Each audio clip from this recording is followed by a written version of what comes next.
Right. So we can begin. Sure. Yeah. Yeah, sure, whatever. Okay. I guess we can. I Yeah? am derelict. Sorry, I'm just muttering to myself about how bad I am at this game. Okay. We know. Mm. We know, but we still love you.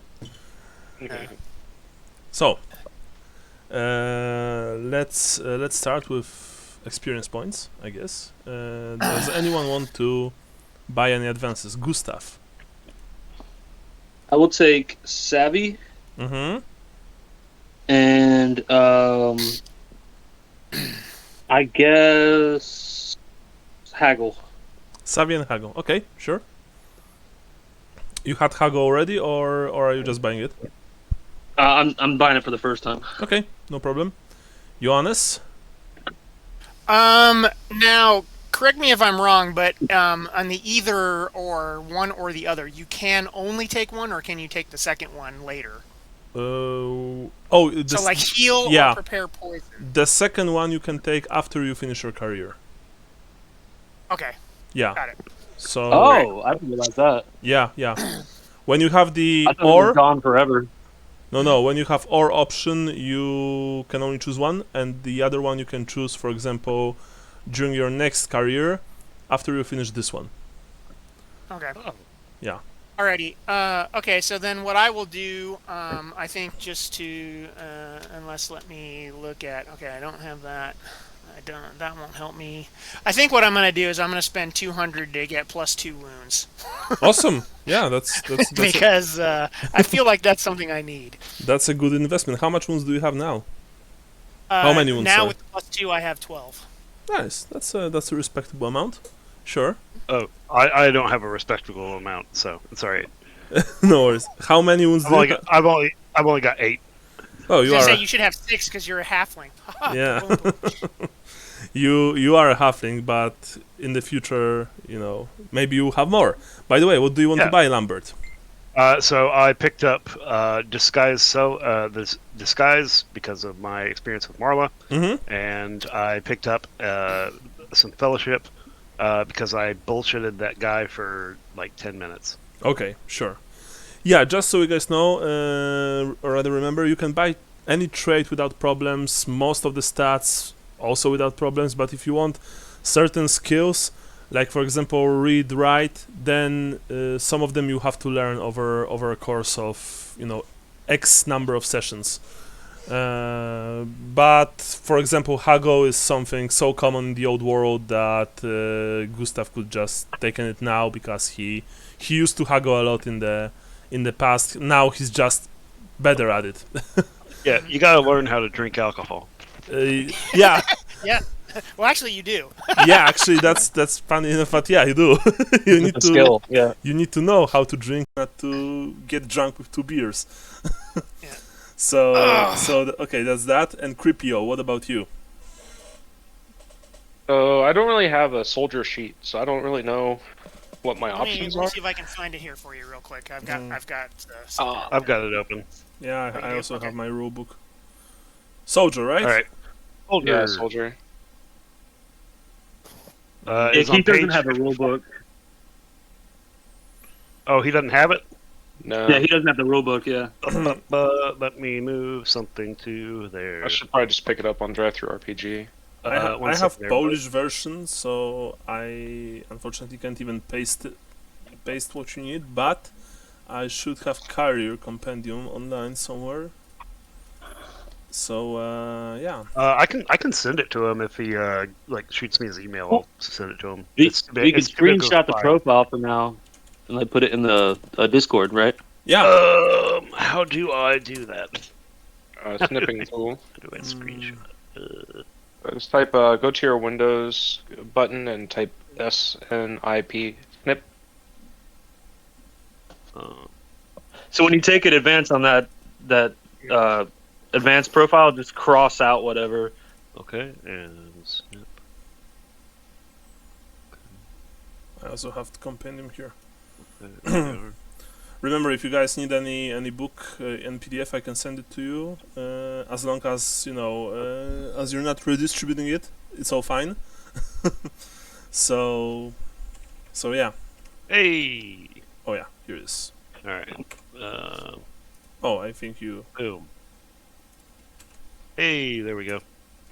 There's also a ton of first edition source books. Like the rules are out the window at this point, but the lore is still pretty spot on. Yeah. That I use. Cree, do you see what I've pasted? Yeah, looking at it now. Woohoo! Yep. It's in Discord. So yeah. So here you have your Boom. Gotcha. Okay. Oh, yeah. here you got it. twice. Nice. 2 is better than Bam. 1. So And parry's a skill, right? Like if you have parry, you want to take that like immediately. Oh yeah, absolutely. yeah, very definitely. Parry, dodge, all that jazz. I mean, Plus one attack is already, huge too. That immediately makes you a tank. I have duck and dive already. Dodge, duck, dip, dive, and dodge. You need all the rules of dodgeball, buddy. Dodge is based on agility. Parry is based on weapon skill, of course. I don't see parry on that list. Actually, no, you It's don't. not. Parry is not a skill. You declare parrying, for example, okay. if you don't have a shield or if you don't have a weapon in your offhand, then you need to declare parry if you want to parry. If you have a weapon in your offhand, you have 1 automatic parry per turn. And dodge is a skill, but in my I was probably games, thinking dodge, yeah. yeah, in my Yeah. games, dodge is basic. Is a basic skill, which means even if you don't have it, you can still dodge, but on half of your agility. Because if you have dodge, you can dodge on full, and of course you can then buy more advances up to plus 30% dodge. Do you have an option for +1 attack, Keith?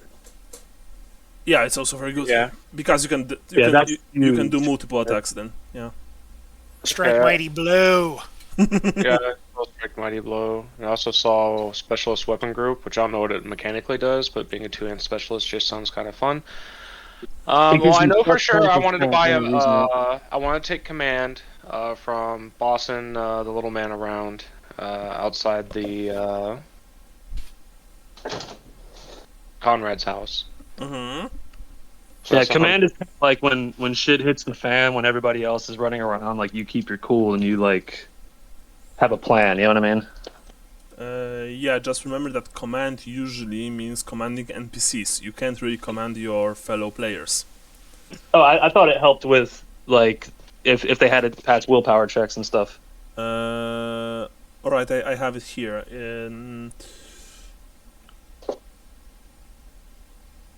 I don't even see command for our soldier. Command essentially works like that. It only works on underlings. So on those people who are Marla. under the no, technically not. She's not your underling. She's your comrade, you could say. But command essentially only works with military type characters, with the watch, with people who are under your 100% under your command, and then you can order them around. It doesn't work on NPCs who are just your allies. It doesn't work on fellow players. Alright, screw that then. I'll pick perception instead for keeping my lookout when I was after shoving them into the window and watching out for the dogs. I'll go ahead and take an extra attack. Very good. Yeah, buddy. Yeah. Perception is generally one of those skills that are always worth it, and they are usually very important because remember, it is basic, but then you roll on half. Yeah. I'll also take I don't know. You like 500 SP or something, don't you? Or 445. Nice. yeah. Yeah, just spent Yeah, already. I haven't probably spent I've spent 0 until now, so now I'm just kind of I didn't know what I could spend it on, so I just haven't been spending it. My advice always take perception, dodge, extra attacks, extra health. Read write is usually very useful, but if you are not a character who can take it like on the go, then you need to learn it and take some time. Yeah, that's practically it. Swim is also useful because no one ever takes it until it's required. Same. No one ever takes it until it's too late. Yeah. Like same with scale shear surface tests, right? Yeah. Okay. Hey, Michael, do you think a cart, like if we were to eventually buy a cart or a boat, would be more fitting for this? Oh my God! Not the mule again. No. Well, I would say in the Empire, honestly, a boat would be better, because the Empire has a very good river infrastructure, and you can swim almost everywhere here. You can even swim to Kislev if you want, or if you go. Also, from reading all Yeah. of the lore for like the Empire, there's just fuckloads of beastmen, and no one does anything about it. Yep. Yeah. We've already encountered beastmen, but no, I was just thinking about remember we had that Lorenzo, mule that we yeah. kept on. Yeah, we were like, well, it's like, who's watching the mule? I don't know. Yeah, we lost our mule during a Skaven siege in Talabheim. No, you lost your mule during the first session where you bought it to a bunch of sensor wielding fanatics. Oh yeah. Yeah, because Lorenzo the mule. Lorenzo the mule just ran away Yeah. because no one No, was watching him. Yeah, because we were like, holy shit. Those guys have flaming sensors. Oh my god. Well, Yeah. anyway, Chris. So that's what you're buying. Perception Yeah. +1 attack and. And I'll go ahead and take specialist weapon group two-handed, not knowing what it does, but just. This means that you can normally use double-handed weapons such as swords, hammers, and axes. Normally you could use them as well, but you would be using them on half of your weapon skill. Now you can use them normally with your full weapon skill. They are very cool because they deal impact, I believe impact damage, something like that, which means that you roll 2d10 and you choose the higher number. Do you have it? I don't think so. Well, you can. He'll have enough cash to buy one. Yeah. I think. Yeah. Or actually, I don't know how much do they cost in I don't know how much they cost. So. They are not that expensive, but remember you can always sell one of your weapons if you don't use it, and then just grab this. Oh yeah, here I have. Oh, it actually costs 20 gold crowns according to the armory. Of course, remember that no one ever sells stuff for the amount set in the armory. People always want to make profit. So usually it will be like 22, 23 gold crowns. That's why you can haggle. I'll take that skill and another 5 weapon skill from my time spent in the boxing. Awesome. Yeah. Excellent. It's like, well, why don't they have? Why can't we each have 5 bags of holding like in Dungeons and Dragons? Once one of my players, like a long time ago, he was playing a Wood Elf, and I gave him a magical item for his character sheet. The magical item was essentially a pocket dimension where he could put things. It was part of Atal Loren, just placed there. But there was a catch. There was a very nasty forest spirit inside. So every time he went there to place things or to get out things, he had to roll. On the 1, the forest spirit fucked him up, and of course he rolled the one time and flew through the entire tavern, demolishing like 6 tables. I think I'm sorry. One last change. Instead of two-hand weapon specialist, I think I'll go strike to stun for my attempted kick to the groin. Okay, yeah. There you go. Strike to stun is very good because normally you can't strike to stun people if you don't have it. And with that, I mean, you can hit them. Blackjack. Yeah, but blackjack has strike to stun. I thought that was the whole point of a blackjack. Okay, I need to change. I need to check it. I think it has the option if you have the skill. Maybe. Yeah, I'm not sure, but I mean, yeah, there's. Well, I don't know what it is. I've never read the thing for blackjack. I mean, that's what a blackjack is for. Yeah. But So I think it's like when you knock them out, it's like D10 rounds or something. So it's actually pretty like they're like sleeping. You know what I mean? Yeah. Okay. Although I think you need to change the talent to kick to balls. Knee to groin, foot to groin. Yes. Okay, Chris. And they're not sleeping; they're just singing in a really high-pitched voice. Okay, Chris. So that's what you're buying. Is that correct? Strike to stun, yes? Yeah. Okay. So after that, I have a question. go. Yeah, sure. Go ahead. would I be permitted to buy a disguise kit if I was purchasing makeup and other bullshit from Marla? Like you want to buy stuff from Marla, which would essentially give you disguise kit, yes? A disguise kit, yes. Yeah, sure. She would sell it to you. In Or the she book could it go over and says find 5 it, yeah. gold. How much would she charge on this? She would charge you free.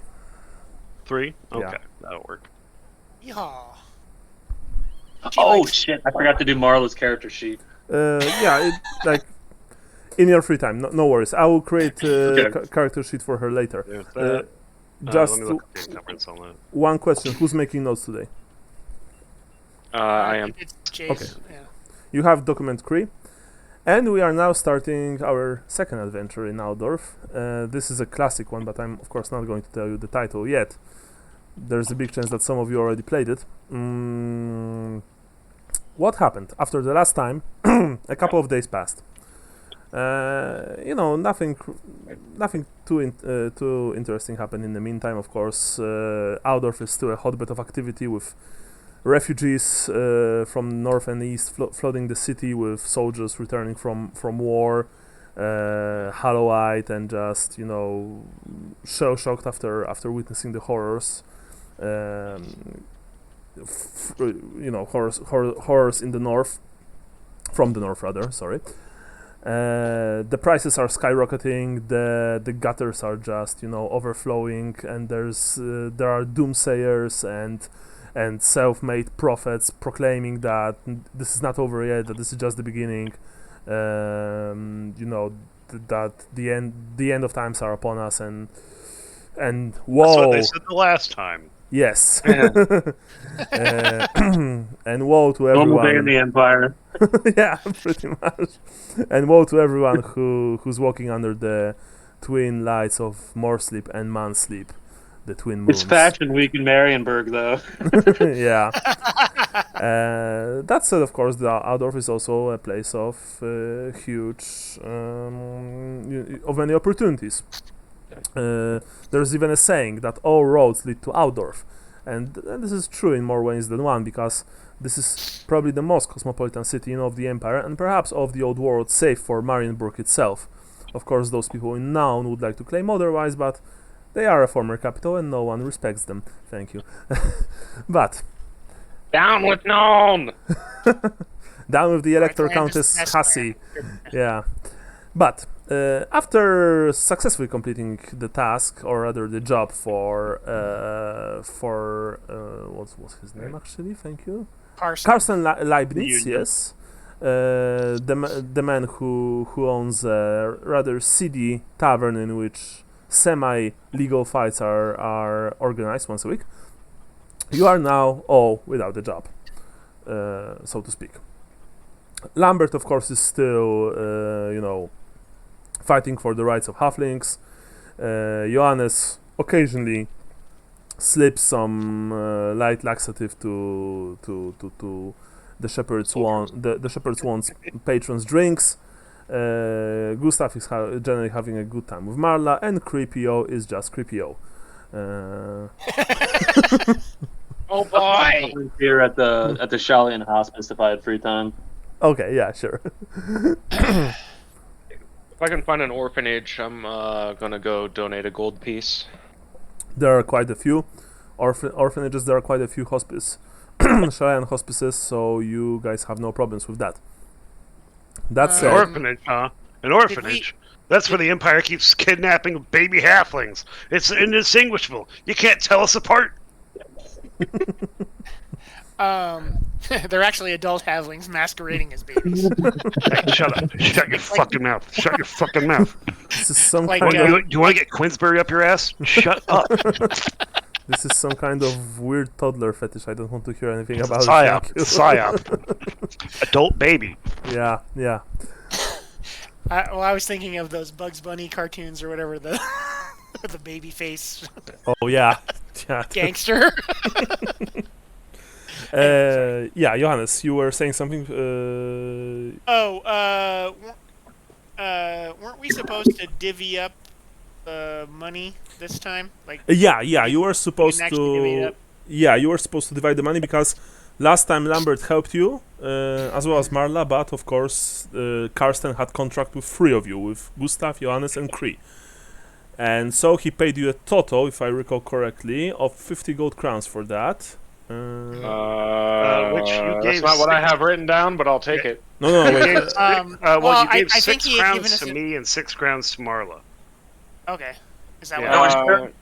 I have written down in the Event, notes right? that they were given 35 gold between us, and Gustav wants to give 6 gold. Oh, that was it. That was it.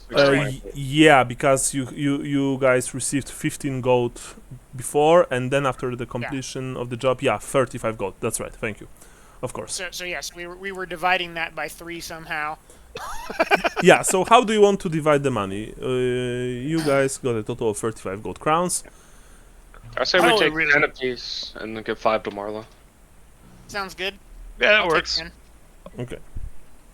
That's been- And Lambert, how much does he get? Does he get? Sorry. If he gets. I'll go without a share just to keep everybody. Yeah, I mean, like, no. I told him before, like, I'm good.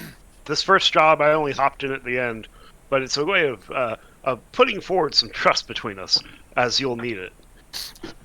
Me and Kree made some money, so Ronald looked out for me elsewhere on this, so I'm not losing money.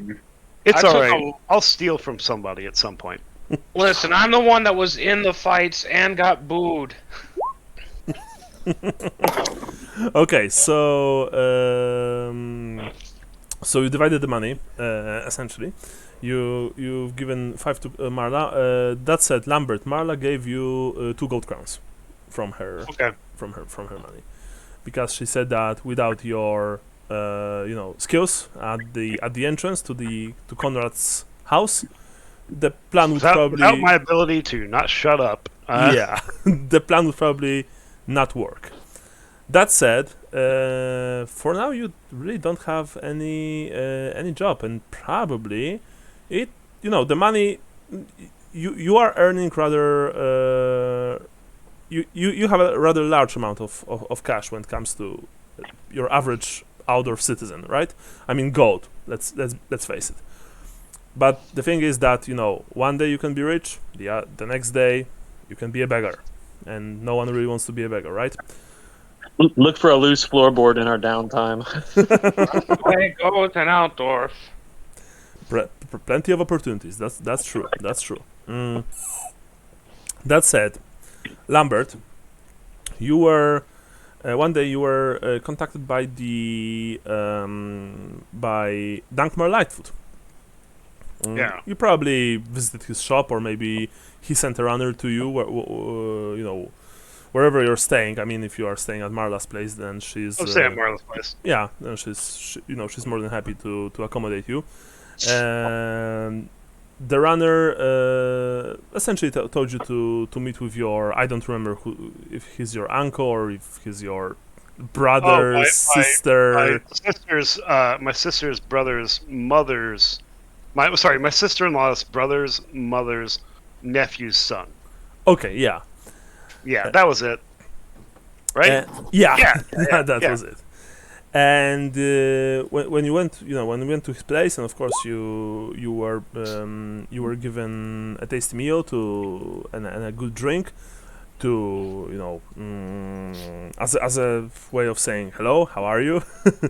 Dankmar told you that there's a place. There's a place called the Misthaufen Tavern. It's actually in the. Oh boy! Yeah, I'm going to. Misthaufen. Here it is. That's the name. Boy! It's in the southern part of the city. Actually, not far away from the Grand Temple of Sigmar, in one of the side streets. And there's and its owner Uwe is apparently looking for a few capable people for some kind of discreet but well-paid job. But Gustav, you were saying something? Sorry. Sorry. I was talking to the dog. He was No worries. just trying to get him to come inside. Yeah. So and he said that if you are, cousin, if you are looking for work, then I've heard about this Uwe fellow. He seems like a decent chap, you know. Gotcha. Yeah. And that's. I mean, like, that's the name. is it like family business or what? He says, look, I don't know. I've just heard that he's a man who's looking for a few people who know their stuff, who know their trade, to deal with some kind of, situation. I mean, that's really fucking vague. I know, but I've heard that he also pays very fucking well. Okay, like, you gotta pay pretty well for me to put my, I'm not a fighter. I'm a lover. Yeah, but you have. And they're not gonna. But you have 3 guys with you who apparently all can fight, right?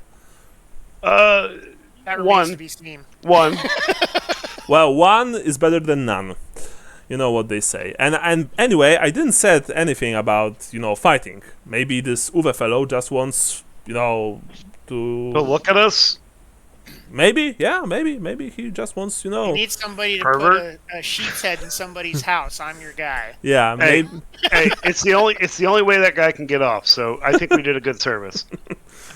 By the way, only Lambert went to his cousin's house, just so you know. All right. So, sorry. Duckbird, do you have like an address or something, or are you just telling me like, oh, it's somewhere down there? Well, there's this fantastic invention called asking people on the street. I don't know if you heard about it.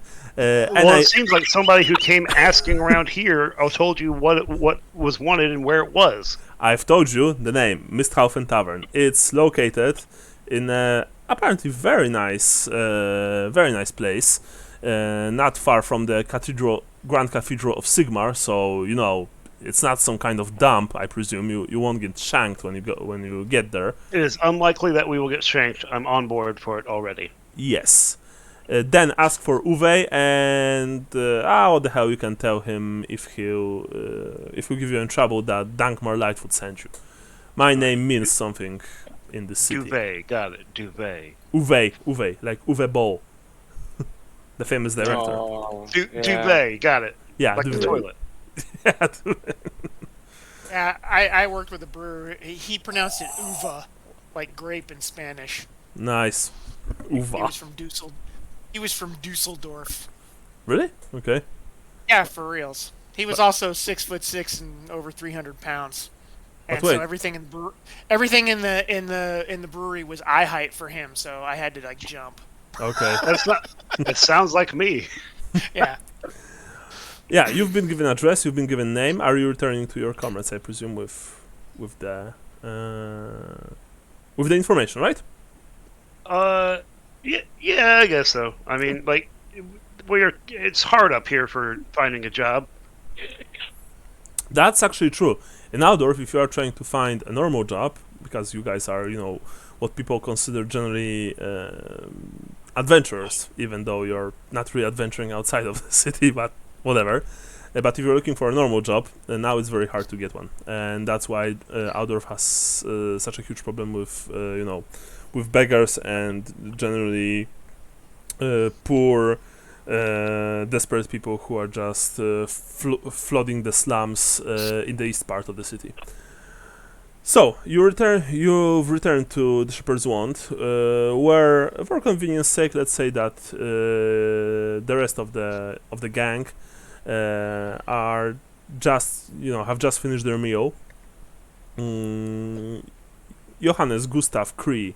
You see Lambert is entering the establishment. Lambert, of course, the first thing you see is, aside from your comrades, is of course the elf Finron, who's looking at you with his with this strange intensity. He always looks at you in a rather unsettling way. You have no idea why. You're racist. Yeah. Like all elves, he's probably racist as hell. But Mara, of course, is also there, sitting at the table with the boys. Guys, you see Lambert is approaching you. It's a nice day outside, by the way, although it's getting a bit windy. This is still summer, and it's still very warm. What up, boys? Oh, hello. Where Hey, have you been? You know what We've I'm been gonna here get? getting drunk. That's great. Thanks, Creepio. You're a real, true, cherished friend. Fuck you guys, by the way. No one wants to say hello? Well, I said hello. Hello, your generous benefactor. Hello, the person who went out and found us work. well, Work. And I slammed the paper down on the table. well, I would say hello, but you said boys only, so I guess you think of me as a man, says Marla. I mean, you're not going to sleep with me, so there's no real difference there, is there? That's true enough. Thank you. Anyway, what kind of work are we talking about? I don't know, but Dunkmer said it pays well, and it's at a tavern that's in a nice place where we're probably not going to get stabbed. Ooh, that's my favorite thing about taverns, is not getting stabbed. At some guy named Duvet at the Misthaufen Tavern in the Sigmar Temple District. Isn't a duvet the thing you put on a horse or a I thought pack it was the animal? thing that you pooped in. Yeah, I did too. No, that's something you wash your butt with. I'm saying this in character. I like. It's some Bretonian. I drove a thing, right? cart when I was a kid, like a few times. So, Well, I suggest then that if we take this Duvet person on his offer, maybe we should not make fun of his apparently rather funny name. That's fair. That's fair. Because otherwise he might just stab us. I Hey, don't you said think there do was that no with inside stabbing. the cathedral. All right. All right, well let's. I'm gonna pay a visit to the cathedral on our way there. Let's go. this is Sigmar Cathedral. Yeah, it's Okay. the Sigmar Cathedral. Yep. The greatest. The one and only. Yeah, God, because he's- everything in Reichland is better than everywhere else. Oh my I try God, to you're fake a smile like I'm impressed. fanboy. Oh, Sigmar! Oh, yeah. Sigmar, please show me your glistening abs. A few people. Oh, Sigmar, your hammer's so big, I could never hold it. A few people in the tavern are looking strangely at you when you are saying this. I was like, so your goal is to not be stabbed? Okay. No, apparently he wants to be beaten to death by Sigmarite Templars right on the Yeah, entrance with to a the hammer. cathedral. Yeah, with a hammer. Hey man, don't threaten me with a good time. All Very right. well. Lead the way, Lambert. Yes. I walk proudly, You which walk is slow, which is a normal pace for me, but everybody else has to walk slower because I'm small. That's fine. You make your I'm way not through the bustling streets of Aldorf. You are on the Yeah? Strut it, Lambert. you are the northern part of the city. You are actually southern part of the northern part of the city near the docks. You're crossing the bridge. The funny thing about bridges in Aldorf is that usually you need to pay a fee, but the thing is that there are so many people traversing them that the guards are they can take money from everyone, and most of the time you won't really need to pay. Essentially, like I mean, it's like we're not talking about big money anyway, like a single penny per foot. But of course, if you are traversing a bridge a few times So a day, if one of us only has 1 foot, yeah, then you only it's half penny. you only What pay happened you only pay a single penny technically, but sometimes unscrupulous town guards can say that, well, you still have the remains of your leg, which is technically You're wearing you have crutches. That's technically 3 feet. yeah, exactly. Peg leg. Pennies, yeah. Yeah. I like these guards. That's funny. But this time, fortunately, you didn't have to pay at all. Take that, establishment.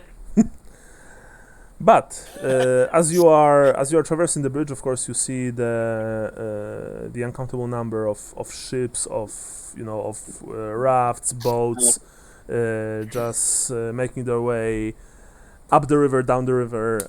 There are even in the distance you even see a few war galleons of the Empire's Reich fleet. Gustav, you are probably more accustomed to a site like this in Marienburg. After all, they are something completely normal, since Marienburg, even though it's an independent city, it still houses the fleet of the Empire. Of course, for a very large fee, Hefty. naturally, but Hefty tax. yeah. But still. And Where there's money to be made. what? Sorry? I said, where there's money to be made, Yeah. You just need to visit Marienburg. there's a Marienburger. Yeah. Yeah. So yes. So that's how this works. And since of course this is summer, the intense smoke from the river itself and from the flatlands outside the city, well, it's really something, and it's really hard to ignore, unfortunately. I don't have a nose, so it's fine for me. Yeah. Oh yeah, it's called the second fleet actually, because the first fleet is the fleet in the empire itself. So. Oh, and just one more thing. I remember when I told you guys that we will only use the Spires of Aldorf when it comes to lore about the city, but I've decided actually to incorporate parts of the 4th edition Aldorf book, and honestly, the changes are not that big, and since Aldorf is, for all intents and purposes, a very magical city because of the colleges of magic, and it changes constantly, I think that it even fits rather well. So don't be surprised if I'll put something from the newer edition here. Anyway, as you are traversing the streets, and when you are getting closer and closer to the Grand Cathedral of Sigmar, which of course you can see, it is here, number 3. You can see the dome. You almost got swept up by the huge number of pilgrims, of people who just want to pray in front of the most holy of places in Aldorf. But you quickly managed to dart into side alleys, and after asking a few people about the Misthaufen Tavern, you soon arrive near it. All right, Gustav, if you want to go do your little field trip, you can go do your field trip. Me? No, it Wait. was me. It was Johannes? Yeah. I'm sorry. Yeah. all you humans look alike. It's all right. Let's take care of business, and on the way back, I'll stop by the temple. Yeah. You eventually You know, find... I wish the dwarven god gave me a magical weapon and they built a cathedral after me. Me too. You guys are playing with fire, literally. Wait, what? You know what they do to heretics. No, I mean, like... Who's a wait, heretic? what? Where? No, hold up. I thought he just always had the hammer. No, it was the dwarven god gave him his hammer, and then So he's then not- he's cool. He's not a god by his own right. He's a god through assistance. Now you're seeing it. Okay, Seems guys. kinda like a lame duck. You guys need to watch your behind, as they say. Isn't Right. Ulrich like a better god then? Oh my god. Oh, we are all dead, says Marla. We are all so fucking dead. You don't Like- even know these guys. Oh my god, it's just philosophical. It's not like I'm sitting here saying, "Oh, I'm gonna pee on this guy" or blah blah blah. Yeah, they say Ronald wasn't always a god either. He was a man once. Named Ronald. He was a clown once. The children laughed. When you said that, you see that Marla did the sign of run out, and just muttered something under her breath. For the when it comes to philosophers, I have a funny story. Like when I was starting in the business, a few years ago, I had this friend. Her name was Lorraine, and Lorraine, she always was aiming very high when it comes to, work, clientele, you could say. And so one day we were actually sharing an apartment, let's say, with 2 of us plus a couple other girls. And one day she came back to our apartment, and she says that she met this one fantastic philosopher fellow. He was handsome, he was rich, he was good in the sack, and she really wanted us to meet him. And a few of the girls actually followed her. I don't know, maybe it was just a hunch, But I said that I'm really not in the mood. And she was very angry at me. Like, I mean, she even said that, that I'm no fun, that I'm a party killer, stuff like that. Well, turns out that this philosopher fellow was some kind of, what's the word? Cultist, I believe? Oh. Because when Lorraine and the girls that I've shared the apartment with did not return, I of course went out to search for them, because even though I thought that Lorraine was an idiot, she was still my friend. The witch hunters stormed this man's manor the night that they came there, and I never knew what they found inside, but I've asked people on the street in front of the ashes of this place. Supposedly he was doing something within the walls. Something. What is with all of these people being so vague? Something to the girls, but the Templars, apparently they had this place on surveillance for some time, and they caught up with him, but it was too late for my friend. Well, she was, I guess she was my friend, and for the other girls. Marla. Ever since Sounds then, I terrible. don't like the word philosopher. Alright, sorry. Marla. Do I look like the kind of person that could lead a cult? No, of course not. You're the sweetest halfling Good, I I'm ever doing a met. great job. Yes. I'm just saying, be careful when around those artsy philosopher types, because usually they are full of shit and heresy. Shit and heresy. Yeah, you should beware of people who are good in the sack. Yeah, that's true. What are they hiding up there?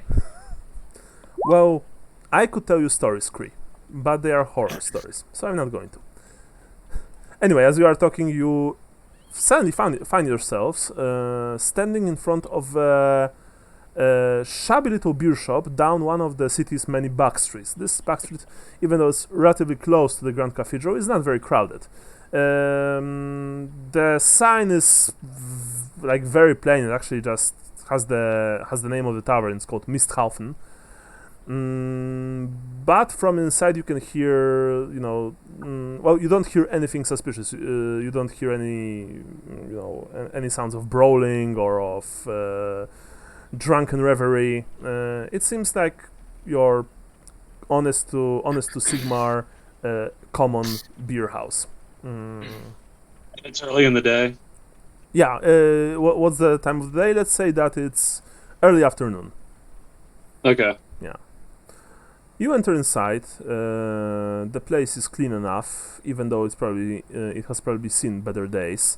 There are a few patrons, mainly probably you guess local workers, shopkeepers who just came here to eat something.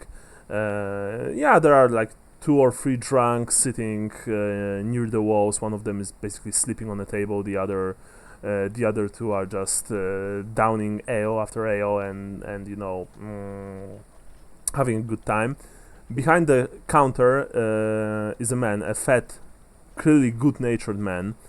When he sees you, he smiles broadly. Welcome to Misthafen. I'm Uwe, the owner. How can I help you this fine day, lady and gentlemen? It is a pleasure, Uwe, to make your acquaintance. We have been sent by a chap who hit up my sister's dad's brother's younger niece's son's establishment. Dunkmer? Never heard of him, but I'm sure. I hear you're looking for assistance in a family matter. Oh, you're here for the job. Very well, Yeah. of course. But I'm not the one who wants to hire some capable persons. I'm only a go-between. But I can give you the direction to Gummistiefelstrasse. Gesundheit. The Gummistiefelstrasse is not far from here. Actually, it's nearer the eastern part of this district, not far from the walls.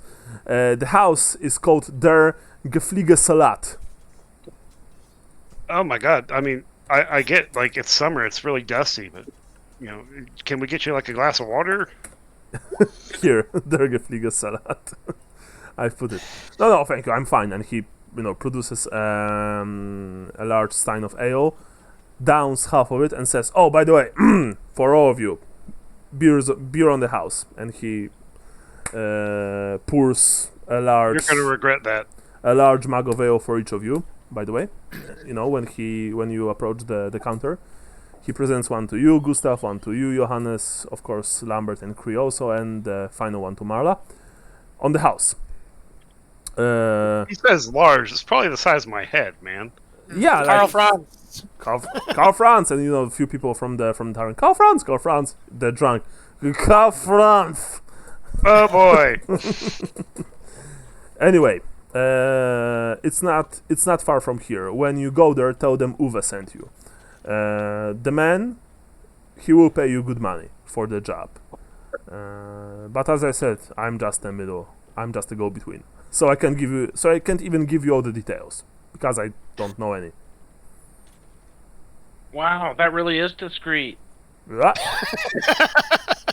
He probably needs, some kind of what's the word? What? Buffer? Yeah, buffer. I mean, it's probably something discreet, but don't worry, it's nothing illegal.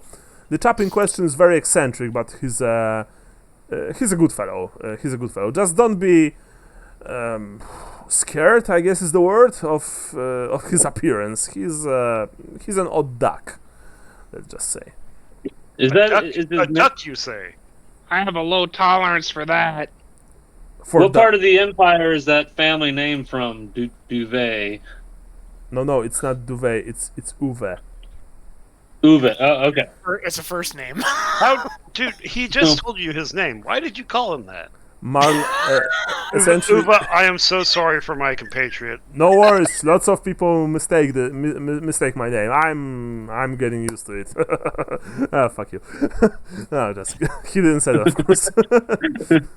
But yeah, when you said that, Duvet and Marla just elbowed you in the in the ribs, like Gustav, for real.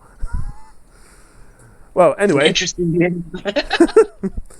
Anyway, I guess unless you want another beer, all I can offer you is something to eat and wish you good luck. Because I don't have anything else to add. Yeah, I mean, like I'm good to go, guys.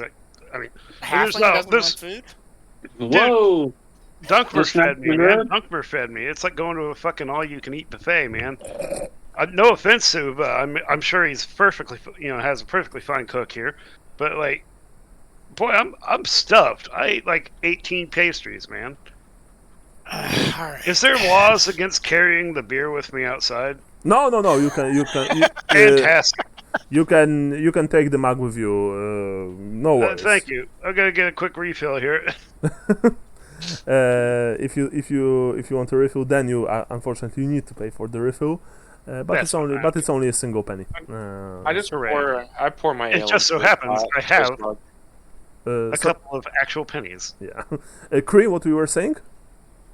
I was saying I just try, when he goes to order his another ale, I just pour mine into his mug. Okay. Okay. So when you want it, I guess I'm walking out with two ales.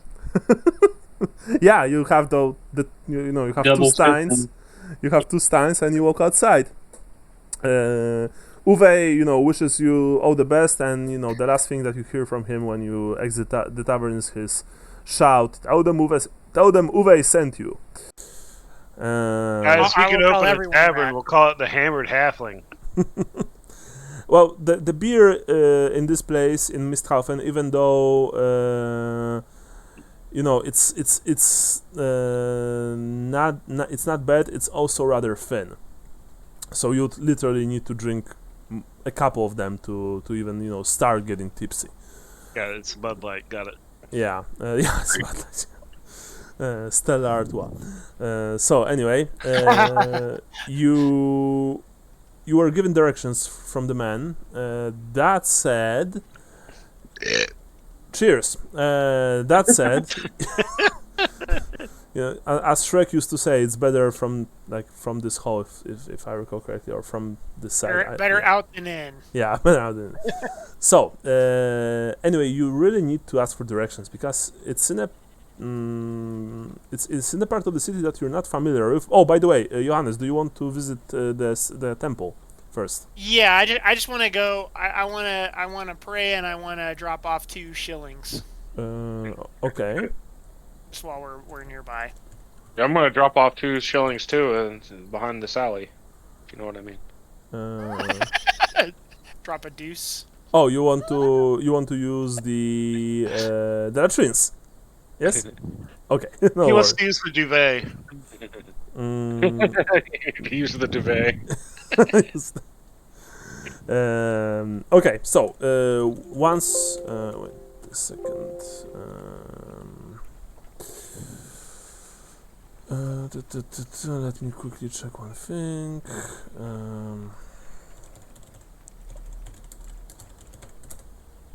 Oh yeah.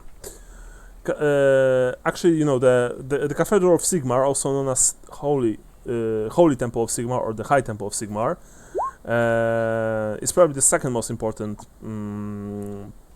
building in Altdorf, after, of course, the Imperial Palace. But it's definitely, it may even be more impressive when it comes to the building itself. It is, of course, easily the largest temple in the city. It is facing the Imperial Palace across the Kaiserplatz, and it represents one of the 2 most important centers of political power in the empire, and has, of course, a physical presence that cannot be ignored. The entire complex, and you would know this, Johannes, even though you probably weren't inside before, I guess, or maybe you were, I don't know. It's actually T-shaped, said to be exactly proportional to Sigmar's famed magical warhammer Galmaras, with the crossbar of the warhammer's T in the south. As for the Kaiserplatz itself, of course, it is situated between the Imperial Palace and the Holy Temple. It is regularly patrolled, and once all of you walk towards the High Temple of Sigmar, you can see that even though there are masses of humanity here, there are also lots of guards, not only city guards or rather soldiers acting as city guards because of the edict of the ruling emperor, but there are also Reichsguard, the personal guardians of the emperor in their polished steel and gromril plate armor, patrolling the premises with weapons at the ready and eyeing almost everyone suspiciously. So yeah. The building looms in front of you. Twin spires stand at the other side of the entrance, at the northern end and at the central square, and the door is flanked by enormous statues of Sigmarite warriors that are triple the size of a standard man. The twin-tailed comet is carved into the door, which towers 4 times the height of a man. Slightly larger than the warriors flanking the door is a statue of Sigmar set in a niche over the door, holding his warhammer. Johannes, you've heard that this statue was carved centuries ago by a Sigmarite priest famed for his battles against the great enemy from the north, but while competent, it is not exactly great art.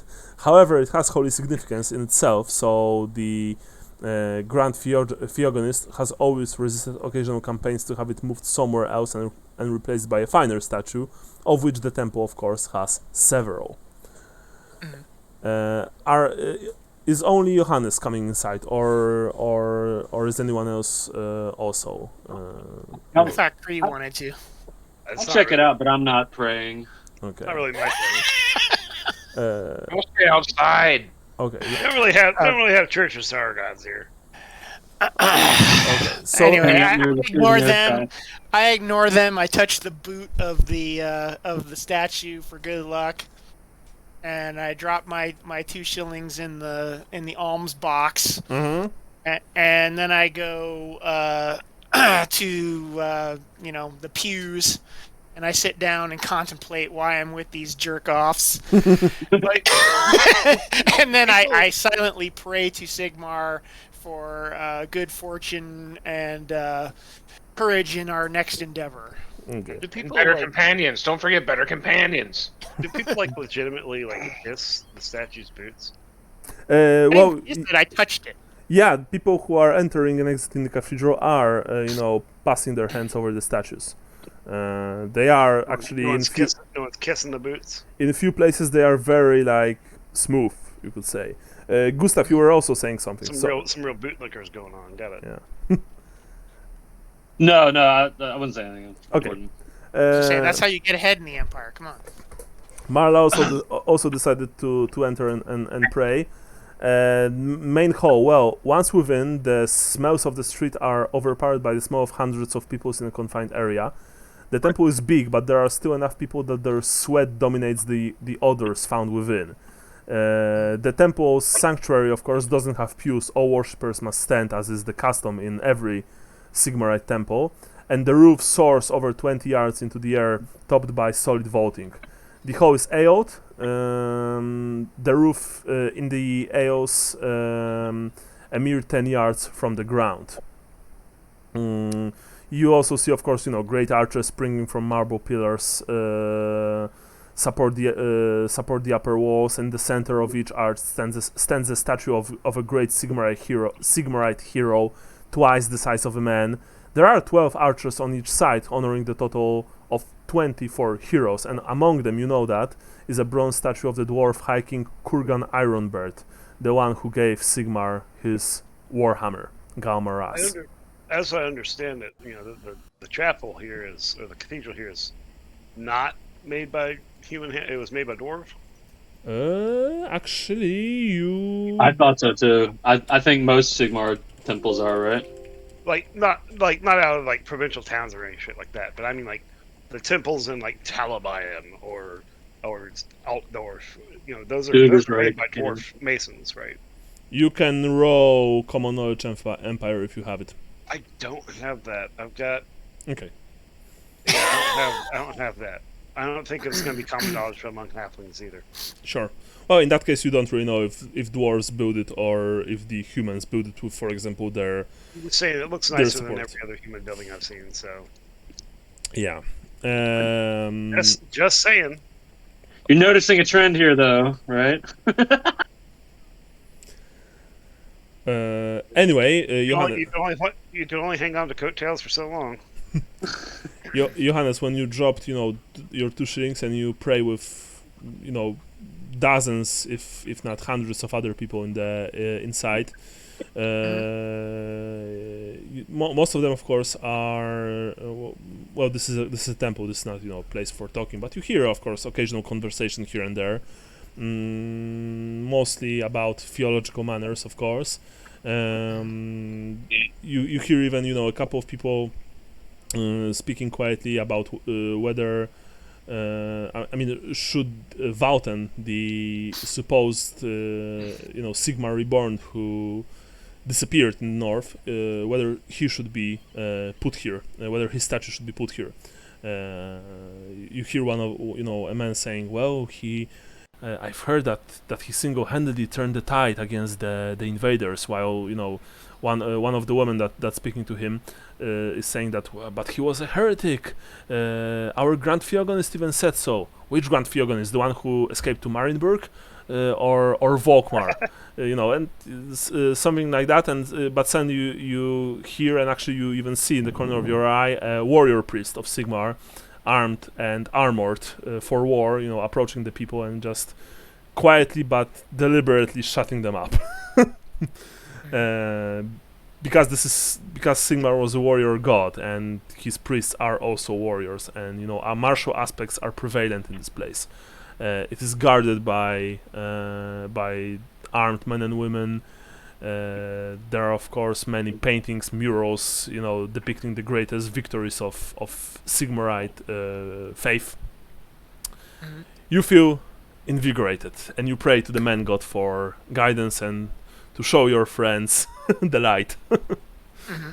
Eventually, of Yes. course, you leave the temple with Marla. Outside, in the on the Kaiserplatz, you see your comrades, Kree. You see, of course, Gustav, and then there's Lambert. Yeah. Oh boy, it looks like you're back from your little prayer. How'd it go? Answer. May Did Daddy- Sigmar did Daddy have say mercy hi? on your souls. You heathen. Hey, man, like, Apostates. thank you. It's kind of racist. I ignore them. Okay. Like, where's this place? Where's this place we're going to? The common practice, a common practice among racists. To ignore people. Sorry. Are you, Sorry, are you I looking can't see down anything on below my me? waist. Now, boys, let's behave, says Marla. Where is this place that we are actually going to? Uwe said that it's somewhere in the eastern part of this part of the city, so hopefully not the east side. I don't. That's what he said. The east side. It's Der Flugelsalat. Well, Yeah, the Lower East Side. Eagle flogging, sneasel snogging. I mean, not the lower class area, right? I don't really want to visit this place. It's not safe. Well, I didn't think it was across the river. I thought it was on the east of this side of the river. Yeah, that's what I'm talking about. Well, no, this side, the worst part is Is this? to the north of here. Yeah. Yeah, that's the worst part. But that's not where it is it? Well, I don't know. I thought it was here, or however you ping that. God damn it. Yeah, right there. I thought it was there. I think we have a navigation roll coming up. No, not really. Actually, you probably have a gossip roll. Oh, okay. Okay. I got it, Actually, I was boys, I going to got ask it. if I could do a gossip in the temple, but I'll just do it on the street. Okay, I can gossip. Okay, I Lambert, can gossip with the best of them. what you were saying? I was just saying, Except I don't. we gotta make it to. All right, now I'm sorry, I'm not from here. I just need some directions. But Der Geflugesalat. Damn. Did I say it wrong? Apparently. Der Geflugesalat. Remember that the street itself is called something else. The street itself is called Gummistiefelstrasse, and the house is called Der Geflügelsalat. Looking for Gummy Bear Castle. Yeah, I was going to say Haribo place. Haribo Place. Gustav Kree, you are rolling for gossip? Please. I'm not going Might to try get and down say. to Marla. If only we had, a fifth member of the party who was supposed to have a sheet. Who is actually attractive. I'm going to. It's actually Yeah, that's how she wrote 94. Cute mispronouncing something. The problem is that it took you 15 minutes to ask people around this place, but the thing is that this place, this square, the Kaiserplatz, is very It's close. mostly people who aren't from this area. Yeah, and people who are actually usually making their way towards the cathedral, or to look at the Emperor's palace. So they are, when you are asking them about the Gummistiefelstrasse and the whatever was the Geflügelsalat, they are saying like, I don't have time, I don't know. Ask some other commoners. They should be more versed in commoners stuff, things like that. Commoners. Ugh. Yeah. Ugh. I have no idea, good You sir. know who I am. No, I don't care, says someone, as he walks away. He stepped over you. Yeah. Marla actually almost got into trouble when she decided to ask one of the Reichsguard patrolling the place. He didn't exactly got violent with her, but he rebuked her rather rudely, and you all saw that, saying, "I have no time for you, wench," and he went away. Dick. Yeah. And when she returned, she was grumbling something under her nose about steel-plated dicks, stuff like that. Yeah. That's okay, Marla. They only wear all that armor to hide the fact that they can't really get it up anymore. She laughs at that. That's a good one, Lambert. That's a good one. She says. If you want to ask further, remember you can spend more time to get a total of plus 30% to roll, or one of you can ask, and the others will support him, which will also give him plus 30%. It's up to you. Let me do the talking, guys. I'm good at it. Okay. We back you up. Do you what? Like we All can right. back them up for the. Yeah. the I mean, bonus, like, you right? guys speak this gobbledygook, so let me just crack my knuckles here. All right, we're looking, making very distinct hand gestures and very over the top, like I don't speak the language. I'm actually speaking to this person. Okay. We're looking for the Durgeblickeslat. Gummistiefelstrasse. Oh fuck! You want to reroll that? Because that's a botch. I don't know. Yeah, I do. Okay. Botches are always bad, so yeah. Yeah, they are. Hey! You almost got hit by a cart when you were asking people on the street, on the nearby street. You've jumped away just in time. The cart full of barrels just thundered past you. It was driving like way too fast for such a place, for such a busy street. Must be late. Yeah, and then you simply continue talking, and eventually you got the address. It's not far from here technically, but given the amount of people on the streets today, it will probably take some time for you guys to reach this place.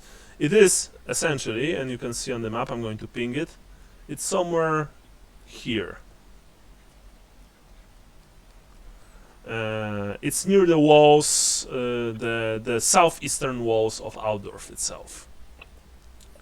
Got it. I'm gonna hand the person that gave us this information a leaflet that more or less just says that jackass that me and Marla had to bullshit for 10 minutes the other night is taking all heavy-set male collars for 50 shillings a piece, anytime, anywhere. Okay. Yeah, sure. All right. I hope it doesn't come back on you, man. Hey, man, I was happening wearing a over here. disguise last time. It's okay. That's yeah, sure. You do just that very well. And with that, you guys go to towards the address that you were given. It is as I said before. It is close to the southeastern wall, near the river Reich, which flows southwards towards Naun. You walk there. It's a pleasant day, even though it's hot and smelly. And when you eventually arrive, it is already late afternoon, because it took you some time. After all, you visited the cathedral. You asked about. Then you had to traverse the labyrinthine streets of Altdorf, and ask a few more people on the way if you are really going the right direction. Clouds are beginning to gather overhead, and it looks like a storm is on the way. The house itself is a fairly large one on the outskirts of the city, and it has some very obvious and very unusual features. You see that, all of you. From the roof, a large iron pole projects skywards, and another part of the roof is flat, so that it could easily be stood on. Also built onto the roof is a tall wooden tower-like structure supporting a wide platform. This is nearly as tall as the iron pole.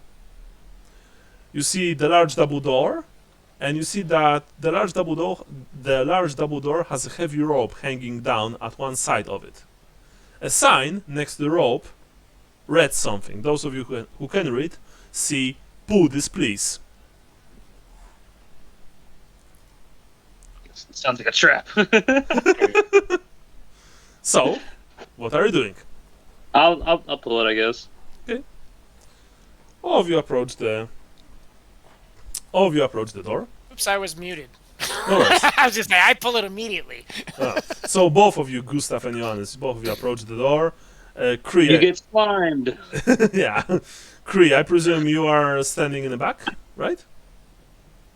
Yeah, I'm just soaking it in. Okay. Lambert, what about you? I'll stand in front. It's fine. Okay. Marla is hanging in the back. Not like, few meters from you, but she's behind. You, both of you, Gustav and Johannes, you pull the rope, and a series of bells plays a merry tune over and over again. It's actually rather surprising. You didn't expect that. You expect something like a gong or a bell. But this is like a musical... I step back. like a musical theme played by probably half a dozen bells. Kind of magic is this? Suddenly, there is a loud bang from behind the door. One of them is opened by a halfling carrying a hammer. Damn bells! Just what do you think you are doing? Ringing bells like that? Well? I'm gonna break in real quick. Not to the house. I'm just gonna break real quick. And I'm going to speak only in halfling. Wait, there is a halfling language? Yes. Okay. There is? Yep. Yeah. Okay. Okay, I'm genuinely surprised. I thought it was a dialect. I honestly didn't knew that they had their own. I thought it was like Reichsfield, but it was like a heavy dialect that. Okay. It is. Yeah. It's a heavy dialect that you're gonna have to roll to try and understand, probably. Okay. But I'm more or less just going to be. And I can make the roll for it, but my compatriots and I are here to attend to a family matter. I don't want to say anything else in common because who knows who's listening in. Okay, well, fuck. You shouldn't need to roll on language halfling though. You have to roll to understand it, maybe. You don't have to roll, Michael. You're just saying this in God. your. Yeah. Oh, thank God.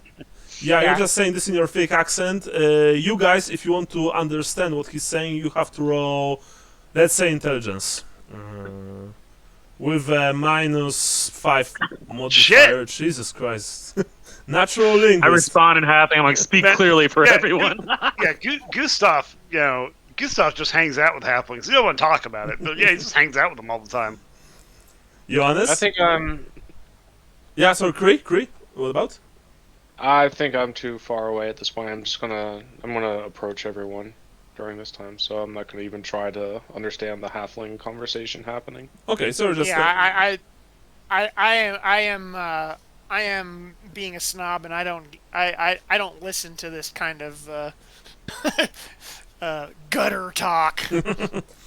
Okay, so in that case, Gustav, you actually understand very well what Lambert is saying. That said, the halfling, he looks at you, Lambert, suspiciously. Who the fuck sent you, eh? Uva. Immediately, almost as if, by a spell, his demeanor changes, and he says, well, why didn't you say so before? Hello there, I'm Fatboy Smallnose, at your service. I try not to laugh in his face. What a great name. Thank you, I like it as well. Come in. All of you, I presume, are here because of the job, yes? Yeah. Yes. Yeah, that's right. Yeah, that's good. Yeah, come in. I've added Fatboy to the handout section. You can see him. Oh God, no. Yeah, he looks like Jesus Christ. He looks like a racial caricature. God, he's just bringing the whole movement down. Yeah, and by the way, even for a halfling, he's fat, and he's holding this like wooden mallet in his hands. You enter the house. Fat Boy quickly closes the door behind you and bolts it. And you know, he. Sorry, got a brain fart or the brain freeze there. You are in the you're in the main hall of this. You are honestly very nice looking house. It is rather spacious. You can already see that. There are stairs leading up the first floor, of course. Fat Boy looks at all of you, and he says, "All right, look. As I said before, I am Fat Boy Smallnose. I am the assistant, cook, and housekeeper of the great inventor and renowned genius Wolfgang Kugelschreiber." Oh, yes, Valkronk. What? Kugelschreiber. Yes, Kugelschreiber. You see, I see that you've heard of him. He's a very famous man. Anyway, he's undoubtedly a genius, and unfortunately, an inventive one as well. In his workshop, he has invented many amazing things, which most of which don't work, but never mind. Anyway, he has only been saved from destroying his house in various uncontrolled explosions by his faithful assistant, me. Now, Wow. and he, he bids you to follow him. He's walking very You slowly. must be very proud of yourself. I am. Almost. I am very proud indeed, cousin. That is a life of full achievements. Yes, it is indeed. It looks like we just lost somebody. They died right there. Oh, there they are. I'm still here. There was a weird. What is this thing like popping up on Roll20 here? Something place card here or something? Oh yeah, it's been there on mine for the last couple weeks. Okay, I just noticed it. Yeah, I thought it was like I don't have that. It's for me. It's just a little bit underneath the bar for enlarging or reducing the screen size. Yeah, and for me too. And there's a little. I have no idea what stop. this is. Yeah, and then if you hover over it correctly, it'll say new deck. I thought it was the weird pop-up, so that's why I backed out to see if. No. I don't know what it does. I mean, it doesn't really, impact the game in any way. So, for now, let's leave it. I may deal with it later. That said, but anyway, Fat Boy is saying, you see, the reasons why Wolfgang Kugelschreiber has hired you is to protect some valuables, some very valuable valuables. And of course, the objects in question, and you are now walking into the back garden, are himself and his assistant, me. Who? Me. Oh, me. Yes. You see, Me? me, myself, me, Fat Boy. You see, while slightly paranoid, and you are standing in a very nice garden. By the way, the house itself was very neat and tidy, and you know, Lambert, that probably is because Halfling is taking care of it. Yeah. Humans aren't known for being clean. Yeah. You see that while slightly paranoid, Kugelschreiber does need protection from some thugs who are running a protection racket. Over the past week, masked men have, let's just say, called at the inventor's house and have tried to extort money from him. And my boss wants to hire you to do something about this problem. But now I will... Well. Questions will have to wait. First, I'll need to take you to him, and you see that. I mean, you either hear that he starts muttering to himself, "The old fool's down there again. I'll be bound." Right. Let's go to the shed behind the house. My boss is in his workshop. And don't you worry. Let's go. Don't you worry, Longshanks. All of your questions will be answered. He says to you, Gustav, of course. Longshanks. Yes. Must be a halfling thing. What? Must be a halfling thing. I have no idea, honestly. I just like the word. But. And he takes you to a shed behind the house. The shed is from the outside completely inconspicuous. But inside, you see that there are stairs leading down. Leading down underground. When you go down, you enter the workshop of Wolfgang Kugelschreiber. And the workshop, unlike the house, is a mess. Chemicals bubble in strange vats and bottles and gurgle through twisty glassware. Obscure mechanical devices litter the floor in various stages of completion. Or have they been partially dismantled? Bits of firearms are scattered about the place, along with small piles of gunpowder. It's a workshop, laboratory, smithy, alchemist's lair, and smell factory all crammed into a pint pot. In the center of all the confusion is a large object covered by a sheet. As you enter, a man appears from under it. His hair is grey and unkempt, and his eyes are wide, bloodshot, and have a manic look to them. You guess that this is Wolfgang Kugelschreiber. And on seeing you, Wolfgang beams at Fatboy, and then to you. So, Uwe has sent you. Good? Fantastisch? Wonderful! And you see, he's very manic, and he essentially, jumps around, he's clapping his hands. Fatboy patiently calms him down.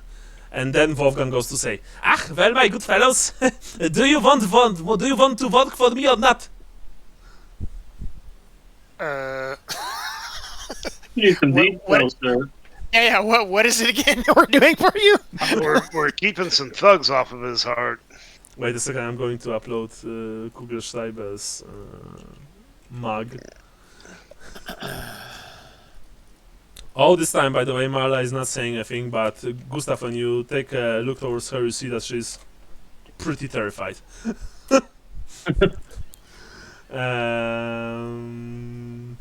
Right, so he's been added above Fatboy. This is Wolfgang Kugelschreiber. Okay. Well, Fatboy says, I've already told you what you are going to do, right? There's no need to ask again. I filled you in. That came out wrong, sorry. You know what I mean. Look, fellas, says Wolfgang. All I need from you is a yes or a no. If you will to agree to work for me, I will pay you handsomely, huh? Yes, would I be able to also maybe work in your laboratory on occasion? We can arrange that, yes. But I would like to hear from all of you that you agree. Those of you who not agree, you will be escorted back to the entrance by Fatboy here, huh? Yes, I agree. Yeah, sure. I agree, says Madla. Everybody looks at the halfling. Mm-hmm. Oh, I'm sorry. Yeah, no, I was miles away. I was staring at everything in here. I don't know what any of this stuff is, but I do know how to talk a lot. And I keep going, man. You don't have to tell me to shut up. I understand what that means. I understand that sometimes, you want people to shut up, sometimes you don't. And they're just going to talk circles around themselves forever. But, that's not me. I'm your guy. You want quiet, you want silence, that's me. You want a big strong arm to deal with these thugs, that's these guys. But I'll sit there, I'll talk, and they will get bored or they'll get pissed and they'll walk away. And that's the guy you're getting here. That's the guy you're hiring. Now, if you want me to shut up, that's fine. You just tell me right away. But I'm going to keep going for a while because I've got things to say. You've got some cool inventions here. You've got some engineering marbles here. I don't know what any of it does. I like the bells. The bells outside were cool. Marla approaches you and just, does the clamp your lips with her hand. That's enough. Lambert, please. And then she ruffles your hair. Anyway, because I assume that you are saying yes by saying this numbers. Yes. Oh, I was just saying, his silence yeah. means yes. You see Kugelschreiber, obvious. You see that he almost instantly, probably like Regrets his decision. no. He takes an instant liking to you all. His face beams up. His eyes go wide. He smiles in almost like a child, and grinning from ear to ear. He's telling Fat Boy, I told you so. Look, I will pay each of you 100 gold crowns each. Payment on complete. Holy Deal. If you want us to kill their families, we'll do that too. Deal. Payment on completion of the job. When you have rid me of the troublesome fellows. Yes. They'll never be seen again. Yeah, no one will remember their names. Yes. There will be no history of them at all. Yeah, so also I don't two things. First, I don't want any of my furniture broken, so I insist that you will not fight on my premises with them, if you will fight at all. Yes. But other than that minor restriction, you have a free hand in the matter. Second of all, I would like for you, for the duration of the work, to remain in my house. There will be quarters prepared for you all. And of course, Fat Boy will prepare delicious meals for you to enjoy. Sounds fantastic. Wow. Thanks, little nose fat boy. Fat Boy looks at you, Cree, with this look of I hate you. And he, actually tightens his grip on the mallet. Yes. Well, tell me, do you want to, what's it called, the a payment up front, yes? I can give... I thought you said it was only... Sorry. Well, I can give each of you 10 gold crowns as an incentive to work better, yes? Yes. Very well. Fat Boy, please pay all of those fellows and the lady there 10 gold crowns. Yeah, sure, says Fat Boy, and he goes upstairs to fetch you money. Well, now he looks at all of you. You have any questions? Yeah, do you know who these guys are? Well, they are troublemakers, yes? Yeah, but like... Why are they making all this trouble? Is it like a common gang, or is this like... Do they work for somebody? I have no idea, good sir. I'm an inventor, not some criminal underworld lord. That's your job to find out, yes? Wolfgang, I'm not meaning to presume on this. I was just assuming that because of a man of such knowledge and prodigious expertise, you might also, moonlight as an investigator. No, I actually am not. As for you, and he looks at you, Creepio, why are they doing this? Well, it's obvious, my strange-looking friend. They do it for money. Yes, they do it because they are greedy. They are in the throw of the greed. Yes. Oh, that makes sense. I know. Do you have any names? No, actually, I don't. So we should wait until they come back, basically. Yes, you should. Yeah. So That's what we're saying at here. Sorry, what, Johannes? What was that? I said that's why he wants us to live here. Yes, that's why I want you to live here. That's why I want you to keep the watch. You can keep watch even at night, but it's probably not necessary. It's up to you. You will be given a single room upstairs. And yes, that's basically it. Huh. Alright. Wow, what a deal. Yeah, hell yeah, we'll do it. Yeah, well, thank you. No reason why not do it. Yes, especially since this is a very well-paid job. Yeah. Cool. What could Hey. go wrong? Hey, guys. Yes. I think we should let the inventor get back to his inventing.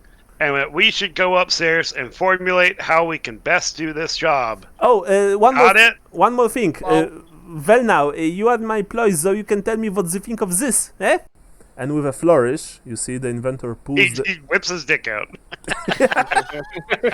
No, with a flourish, the inventor pulls the sheet of the large object in the middle of his workshop.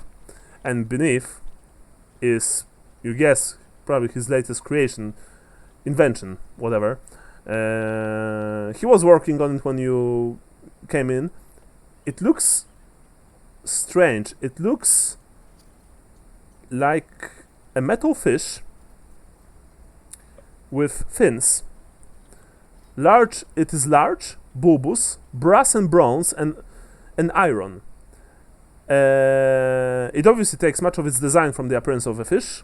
Paddles on either side of this thing take the place of fins, and it has glass portholes in place of eyes, and a large, like, bulbous canopy, also made from glass, at the top.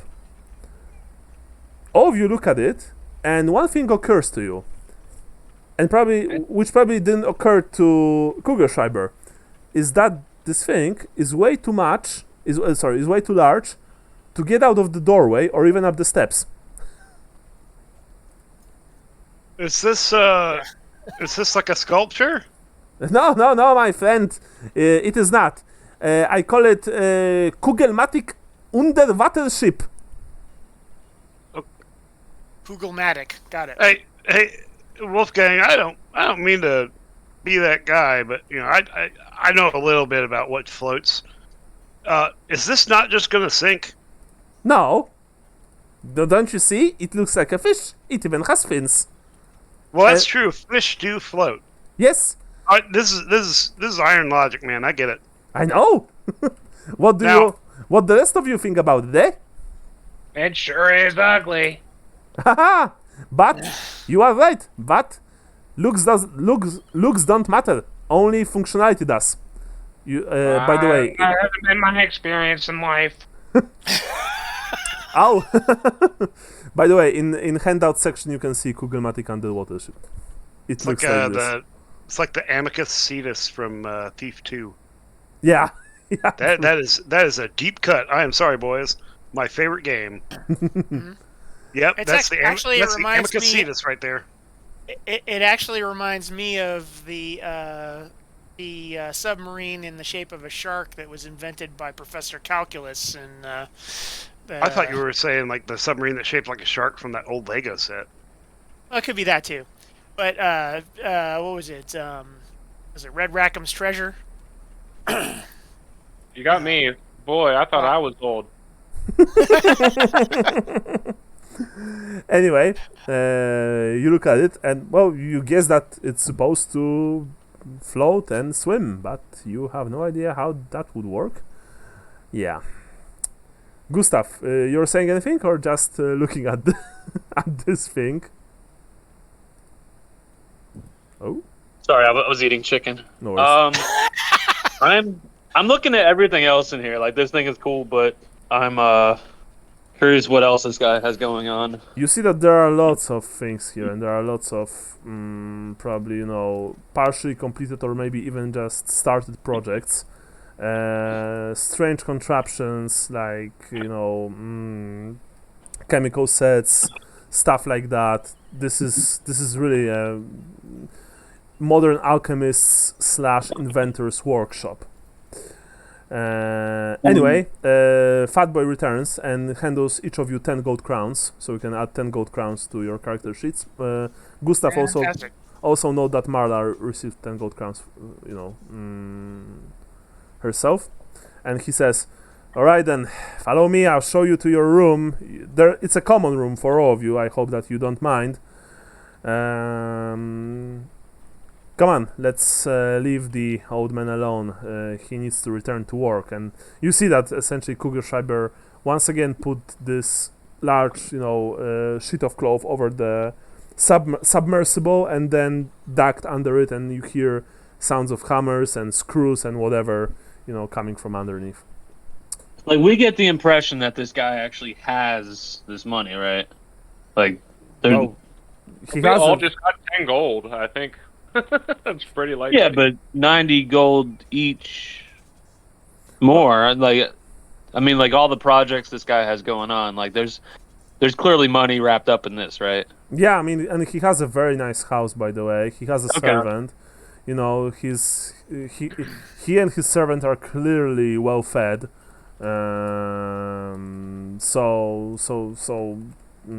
Yeah, that's So no worries there. Okay. yeah. Wait a second. I'm uploading a map of Kugelschreiber's house to the handouts. You can also see it here.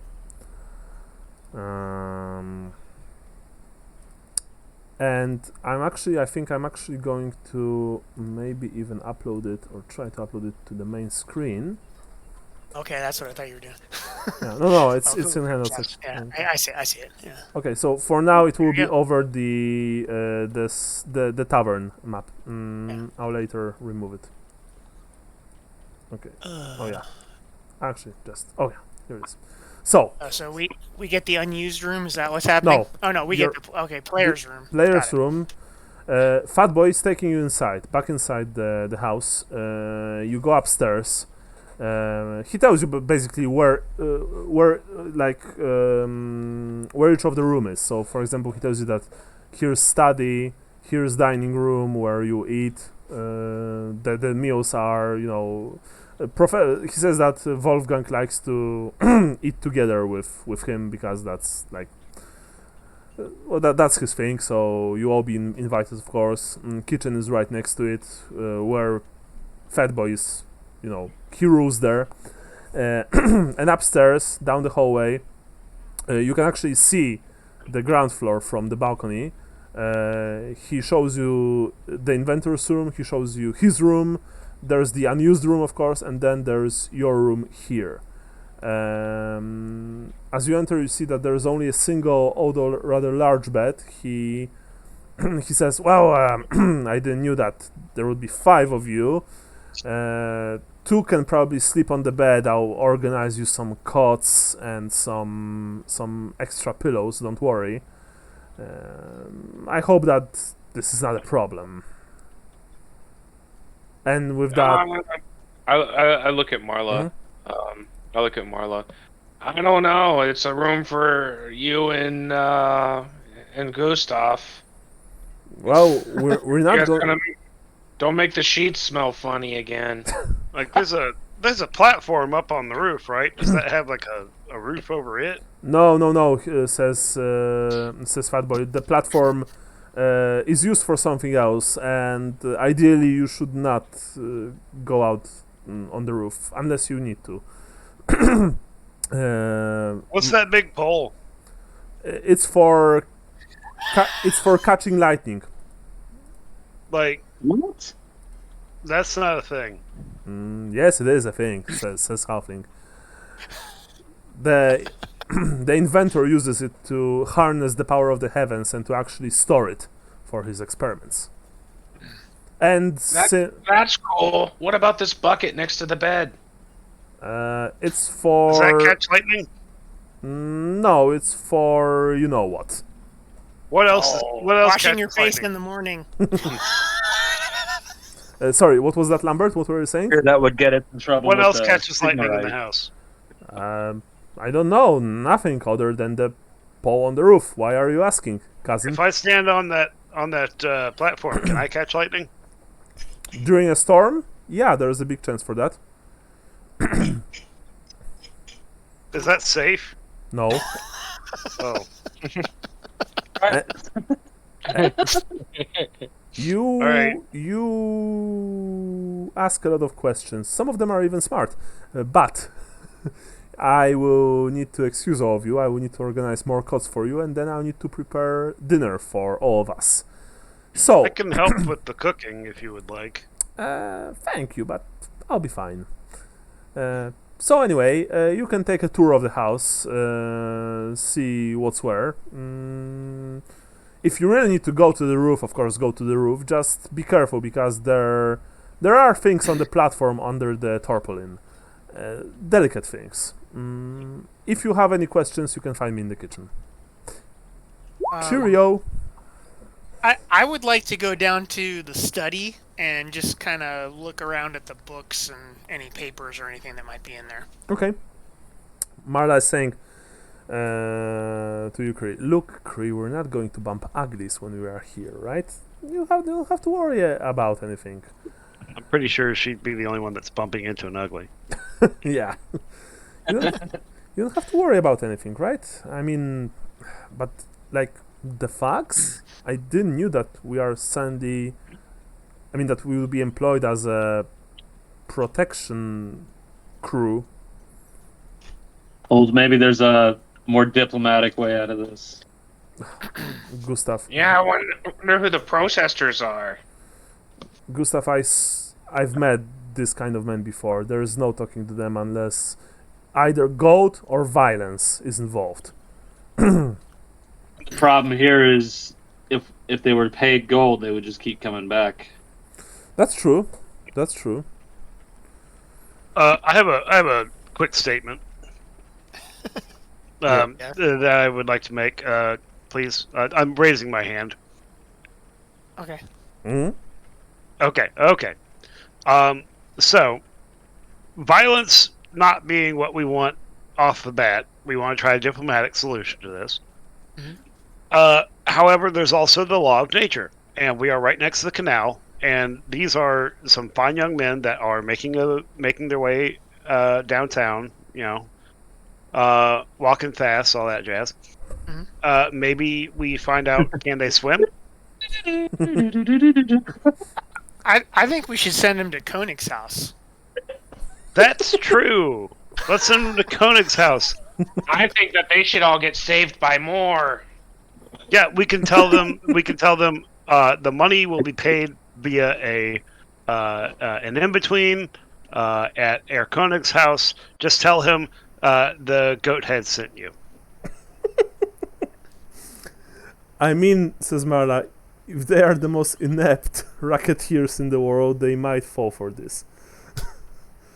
But I mean, we haven't even talked to them yet. I think we should here's talk hoping to them first. Yeah, we don't even know how many of them there will be here, right? I mean, are we talking about 2 or 3? Because Yeah, is this like the Axe Gang?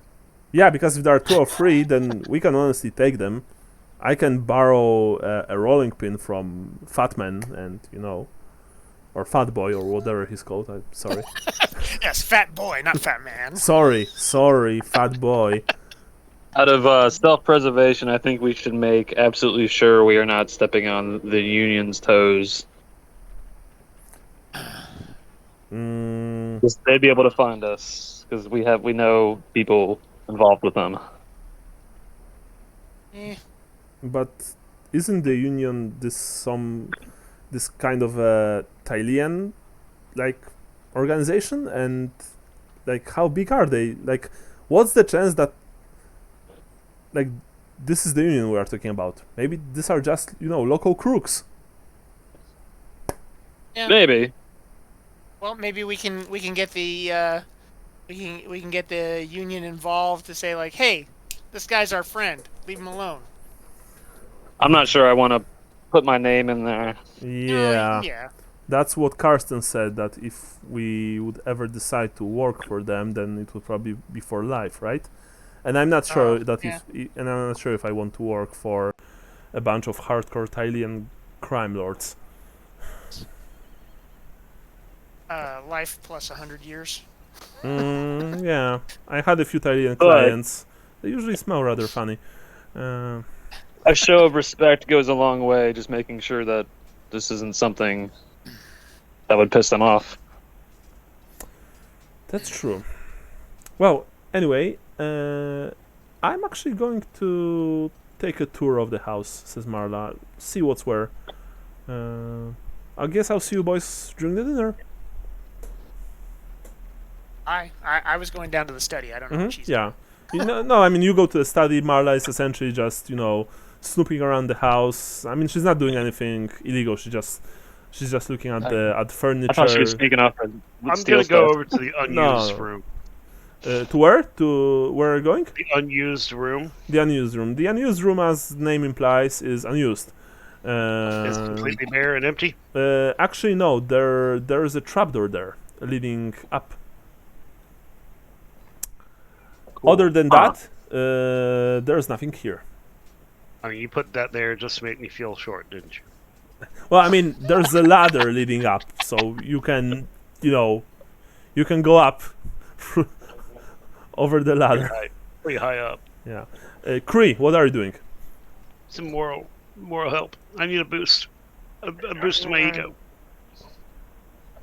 I think I'm gonna patrol the grounds. I don't think we need to be so familiar with the inside of the house as the outside. Okay. So you are going to check what outside of the house and the garden. Yeah, look for areas of ingress. Yeah. Okay. And Gustav, what about you? I don't know. Johannes, do you think we should check with Karsten on this?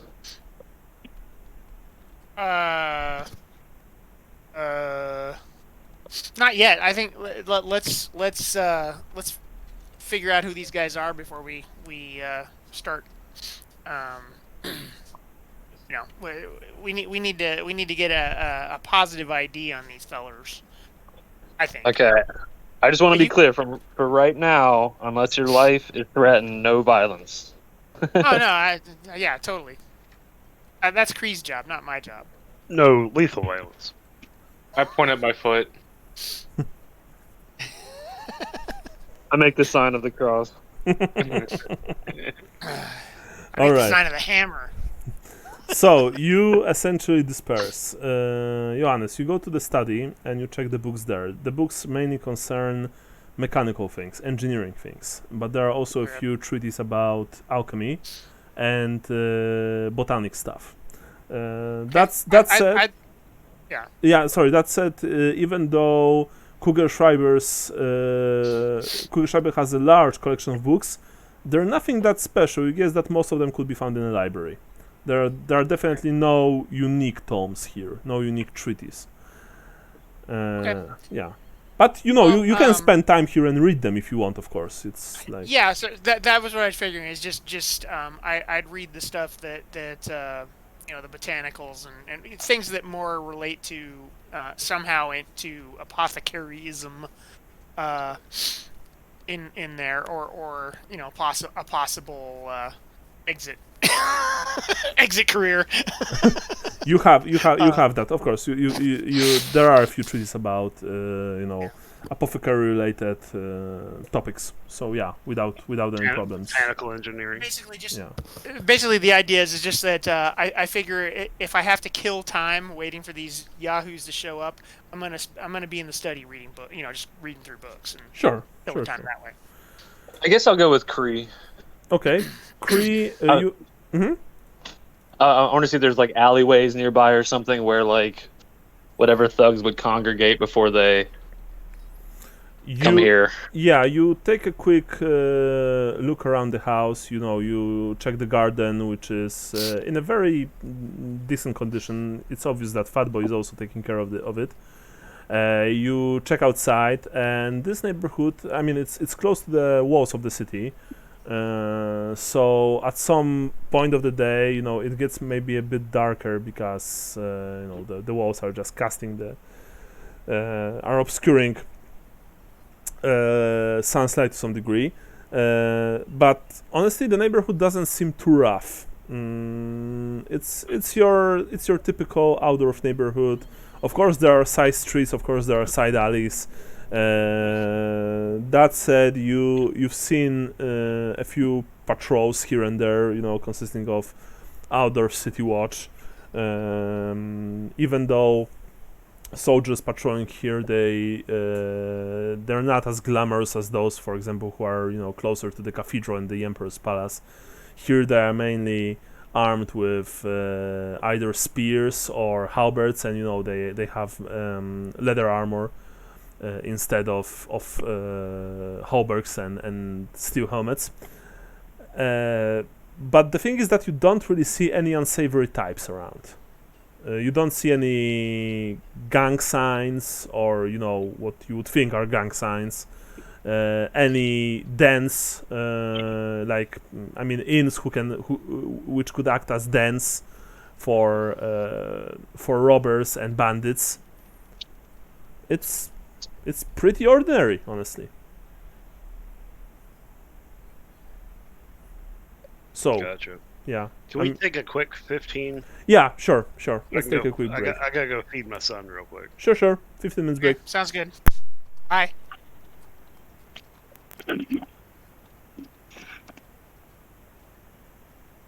I wonder if this guy seemed to have a lot of black powder type stuff laying around. I wonder if there's something he can do that's very loud in the event these thugs come and start trying to fight us.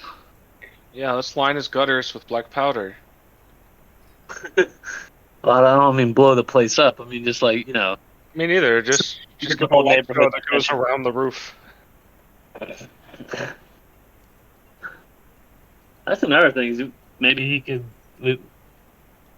make whoever think that the whole place is lined with gunners, handgunners. Hey, what kind of plans do you have while you're going to be here? We're gonna see Taylor's family a lot. Because she hasn't seen them in a few years, so we're probably spending time over there. They're probably gonna want to go to dinner a couple times, and we want to go to the zoo with her siblings. Jungle gyms. Yeah, I mean, other than that, just do Cincinnati things. You know what I mean? Get Skyline. Yep. Skyline. I want a UDF milkshake. Oh no, not UDF. I don't care if they don't suck. Ask them to put it in a condom for you. Like, that must have ruined your night once. I'm gonna hold this grudge all these years later. Never forget.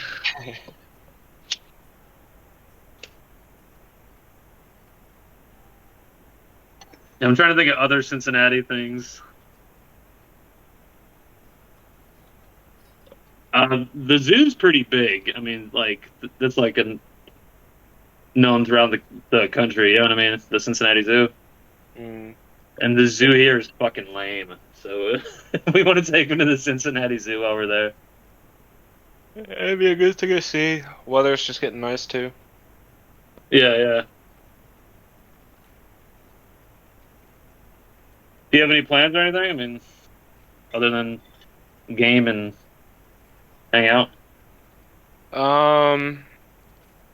It depends, I guess. Saturday's supposed to be D&D, which I could skip, or I could see if you wanted to guest star.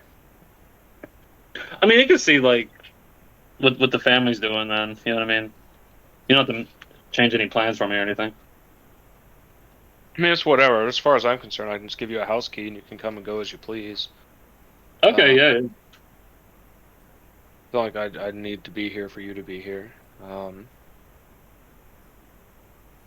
was meant in general. I was just trying to get an idea because, like I said, I knew Saturday was D&D, and I didn't know if you wanted to go, or if I should just tell them I'm not going to be there. I think like some is gonna like depend on the weather. Like I was talking to Taylor the other night, and like the zoo, for instance, like a lot is hinged on the zoo. Like when we're doing what, so that's hinged on the weather. You know what I mean? Yeah. And she's talking to her grandma today to iron out what the plans are with the family. So I should know like in a couple days, I guess, what something more concrete. And we don't really need to know till Friday. Yeah. Yeah, the key would help too, though. Do you work while I'm there? I work from home most of the time. Thursday I work in the office. Wednesday, Thursday are my in-office days. Okay. I also have like a whole bunch of vacation time, so if I need to, I just Okay. take vacation. When you're working from home, well, I guess like we're not even really going to be there Thursday, like during the day. You know what I mean? So Friday and Monday are the only like days where the baby might be an issue. Nah, it's whatever. It's my job is the easiest job in the world. Are you on the phone a lot? Like, would a baby in the No, background be an issue? I'm never on the phone. Oh, wow, nice. I have a meeting every day at 9:45 that lasts like 5 minutes, and that's the extent of my like phone use, I guess. Wow, I'm envious. It's like, here's what I worked on yesterday. Here's what I'm working on today. Any questions? Goodbye. Yeah, White Metal Games was kind of like that. It was nice. Like all the people he hired, they knew their shit in their like area, you know. Mhm. And so he wouldn't. He basically give you a direction at the beginning of the day, and you just go. You know what I mean?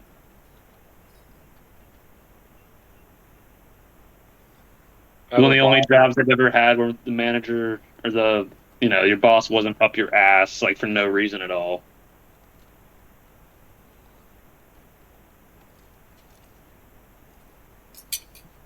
I've been with the company longer than everyone else on the team but one person. You know? Really? Yeah, so like my boss has been with the company for 2 years and I've been with the company for 6. You know, so like she's coming to me more often than not asking for shit.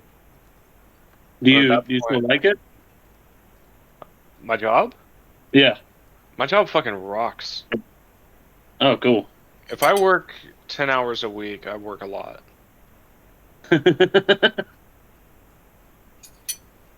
It's funny. The more you make, the less you do. It seems like. Friday, we're at our meeting, and it's funny because like we have all our team used to be really small, but it's ballooned in the past year. So we have all these new hires, and they're like in our morning meeting, and they're trying to explain away like how they have, uh, they're trying to make it sound like they have a lot of shit to do when they have nothing to do. And it gets to like my status, and I'm like, I have nothing to do. That's it. That's it for me. Meeting over. Like, yeah, I just have nothing to do. Like, sorry. It's just the truth. Friday, that's all I did. Friday, I went to a meeting that lasted 5 minutes where I said I had nothing to do. That was my job Friday. So what do you do the rest of the day? Get high and play video games. Seriously? Like you don't even have like spreadsheets to work on and shit? No. Good lord. I'm gonna say, how Are do they I get a hiring job remotely? like that? Huh? Are they hiring remotely? Like, could I do this?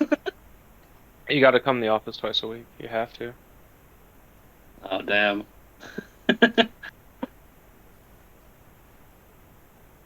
That'd be a commute. Wait, so are you essentially saying that you're living out real life grandma's boy? Pretty Is that what's much. happening? Yeah. That's fucking awesome. Except for I don't have a roommate, so there's no one to steal the rent. Yeah. That's okay. Roommates are overrated. I saw this movie and I forget everything about it. Like I don't remember the plot. I don't I don't remember any of the jokes. I just know I've seen it. Don't judge me, monkey. Oh, I love Grandma's Boy. It's like it's how I try to live my life. I love the callback jokes in it. Like at some point, they're just like he's just like naming off weed. He's like, "Oh, I got this, I got this, I got the Frankenstein, I got the deer's butthole," and then like later on in the movie, you see someone with a joint in their mouth just walking like Frankenstein across the camera, like you. Oh shit! Do I have antlers? But no, I just love my favorite part of when Nick Swartzen is they're like trying to get a game that he's never played before so they can beat him. He's like, oh, what's this There's game? DDR. Yeah. Yeah, and he's just like rocking it out. I was like, that to me was the funniest thing. High score. What does that mean? Did I break it? Fucking awesome. And also the guy who plays the programming child prodigy is funny. I'm here. So how much do clothes cost in the Matrix?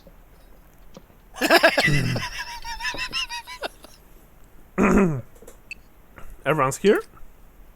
I think No, we're Mike's back. like a, Okay. Oh, I'm just stuffing my face. I figured this was a good opportunity to eat something. Sure. I snuck some in earlier. Yeah. That's what hard for me is. Our game time for me is pretty early and goes through lunch. Yeah, no worries. Yeah, so. But oh man. So yeah, I mean, like most things, I haven't thought through a plan, but yeah, we need to figure out some sort of way to nip this in the bud with as little violence as possible.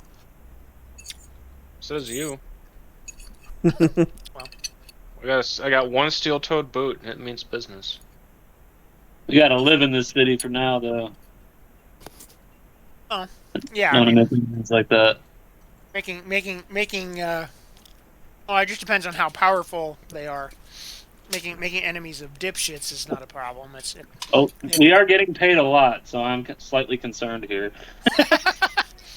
I just thought it was How 'cause much do they demand? He's eccentric. If it's worth paying out 500 gold, how much did they want? And how likely were they to get it? Yeah. True. We just That's have to kind of accuse scary them to of, think about. we just have to accuse them of being cultists, and it'll all sort itself out.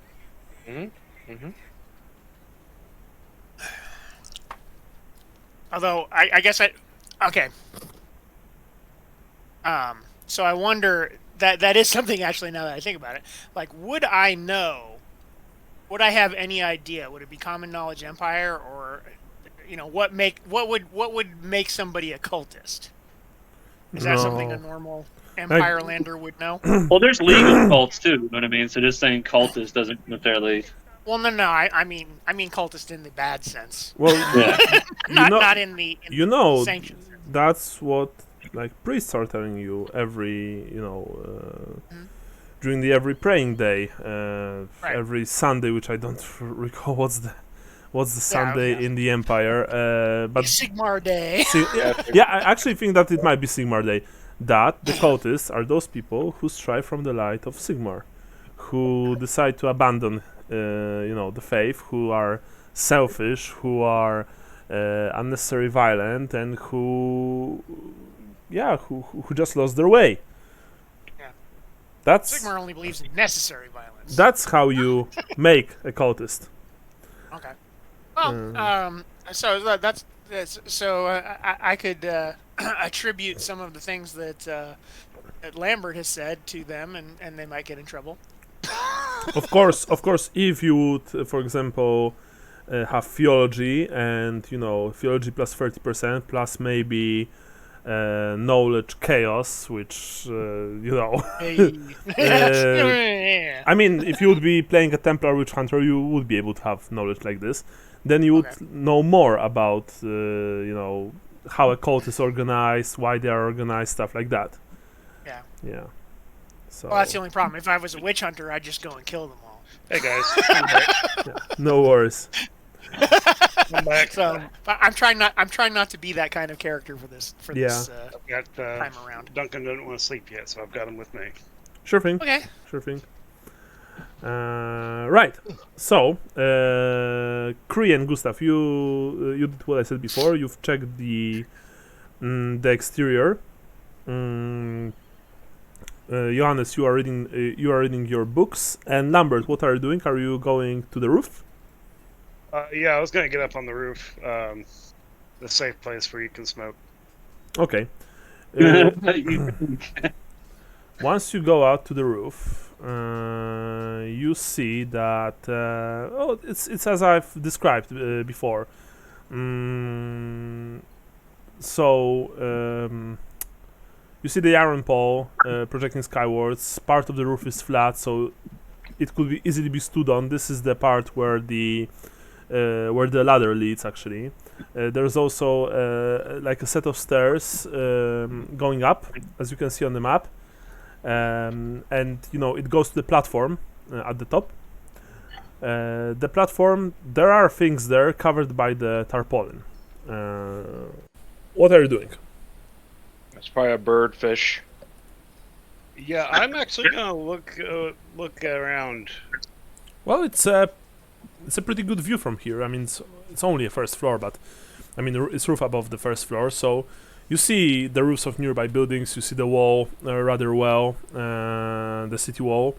There are approximately like 9 yards down from where you're standing, maybe a bit less. So yeah. By now the storm clouds are practically they've covered the entire sky, and you can hear from distance the rumbling of coming storm. Cool place to hang out. Yeah, he said this wasn't safe, so I'm gonna go back inside. Now, if somebody like Creepio or Johannes or that other guy had said like, "Hey, it's not safe to do that," I would assume they're lying to me. But this is another halfling. So, yeah, we're gonna go back down. I feel like you need to independently verify if lightning will actually kill you. Yeah, you gotta find the right. I don't know that it will, and that's what hurts the most. So you're going inside, and I guess yeah. I was just gonna say, from what I can surmise, they have to have a big, tall pole to catch it. So you have to be tall to get hurt by lightning. So I can't be hurt by lightning, but it's also gonna rain, and I don't like getting wet. This sounds like science. Very science. Yeah. Right. But you don't want to get hit by one of the gods' bowling balls when it starts thundering. That's true. I don't want to get hit by the great halfling hot pot in the sky. So after, I guess it's already pretty late, and once you get inside, for example, if any of you enters your room, you see that Fat Boy put a couple of cots and even a few like small mattresses and pillows there. So it's cramped, but you can all sleep there. Even though it will be a bit cramped. That said, at some point you also, all of you, when the storm starts outside and the rain begins to fall and hit the windows, and it's raining very hard, very quickly, you can also smell the delicious aromas coming from the kitchen, and all of you immediately get very hungry. Your mouths begin to water. Eventually, Fat Boy, calls all of you to dinner by ringing a bell. Kugelschreiber also attends. You are all sitting in the dining room at the ground floor, and you are devouring a very delicious meal consisting of pork slices in hot cider. Roast mutton on toast, and washing it all down with some very good, probably very expensive white wine. Wow. Yeah. Oh boy. This is, by the way. What? Sorry, Gustav? So this job is panning out. Yeah, this is kind of a meal that you would be eating in one of the, definitely a better tavern in the city, in a better inn, if not, in a very expensive one. So, when was the last time these guys came by the house, by the way? Says Kugelschreiber. You see that even for dinner he's not changing his clothes, which, by the way, consist of dirty, scorched robes, and his small round spectacles. Those unkind fellows, yes, they visited us, what, Fatboy, 2 nights ago, something like this, yes? Yeah, something like this, says Fatboy, 2 nights ago. So they just come Did they up give and some ring kind of ultimatum? Yes, they do. They say, give us the money, and we need to give them the money. But so they just come up and ring the bell? Is that how it works? Well, they usually knock. Sometimes very aggressively, yes. And yeah, that's yes. So maybe we should like set up a watch schedule so we can at least one of us will be awake when they knock on the door. It is not you, sir. It's just I'm talking to my friends. I know. I told you before. You don't need to place watches, but if you want, then yes, very well. Because we can discuss this before we retire for the evening. the extortionists, they will return for the money tomorrow night. Oh, okay. Oh, Yes. okay. Not today, tomorrow night. Yes. All right. Well, then we don't need to keep a watch then, I guess. Well, it's up to you, my young friend. As I said, you don't need to, but you might want. I think we could ambush them, maybe. There you go. Non-violently. Right, but Shoes! If you want, says Kugelschreiber, you can of course do that, Herr Gustav. But as I'd like to remind you, please no fighting on the premises of my house. Yeah. I have very delicate things here, very important things. I will be very glad to take you to my laboratory tomorrow and my workshop. I mean, workshop and laboratory, you could say, and maybe you would find something interesting there that could potentially help you with your job, eh? Sounds yeah, I good. was thinking that you seem to have enough black powder to put the Nuln gunnery school to shame. I was, and you see that he looks a bit offended. I was mainly talking about my inventions. Oh, right. But You check those out too. yes, and anyway, I need the gunpowder inside. I mean, I need it. I need it for my special project, you could say. So I'm sorry, and besides, it goes boom. And as I said before, I don't want any boom around here. Eh? Boom is bad. Okay. Yeah, that would be bad for the house. Yes. Yes, very bad, very bad. But you could use one of my many inventions, or maybe a few of them, to get rid of those nasty gentlemen, eh? Do we have micro machines or? Do we have the Micro Machines playset? Plasma rifle in 40 gigahertz range, or whatever Yeah. it was. Whatever. No, essentially, but after that he stops talking and just, he continues his meal, and the meal is very good. Like, it's delicious and it's very filling also. So when you finish the meal and you finish another bottle of wine, I mean all of you, including Fatboy and Kugelschreiber, you're not drunk by any means. You're just in this, perfect spot of being full, but not too full. I'm gonna Yeah? throw out an Americanism here for you, Mikhail. It is called having the itis. Itis? Yes. Okay. It is something you get after Thanksgiving dinner or Christmas dinner. Big meal. It is the big meal plus a little bit of alcohol. That kind of meat sweat, like you're just really overwhelmed with how much you've eaten, and all you want to do is sit back on a couch and watch Bond movies or football. Okay. Yeah. Itis. I will remember and that. And unbutton your pants. Yeah, unbutton the top button of your pants. Yeah. Okay, thank you. That's Having the itis. the itis. Okay. I also like to know what what means words like that mean. So thank you for that. I will remember it. Need a Boondocks episode about it. Yeah. In Poland, we have a saying that I'm filled under the cork. Oh, Okay. God.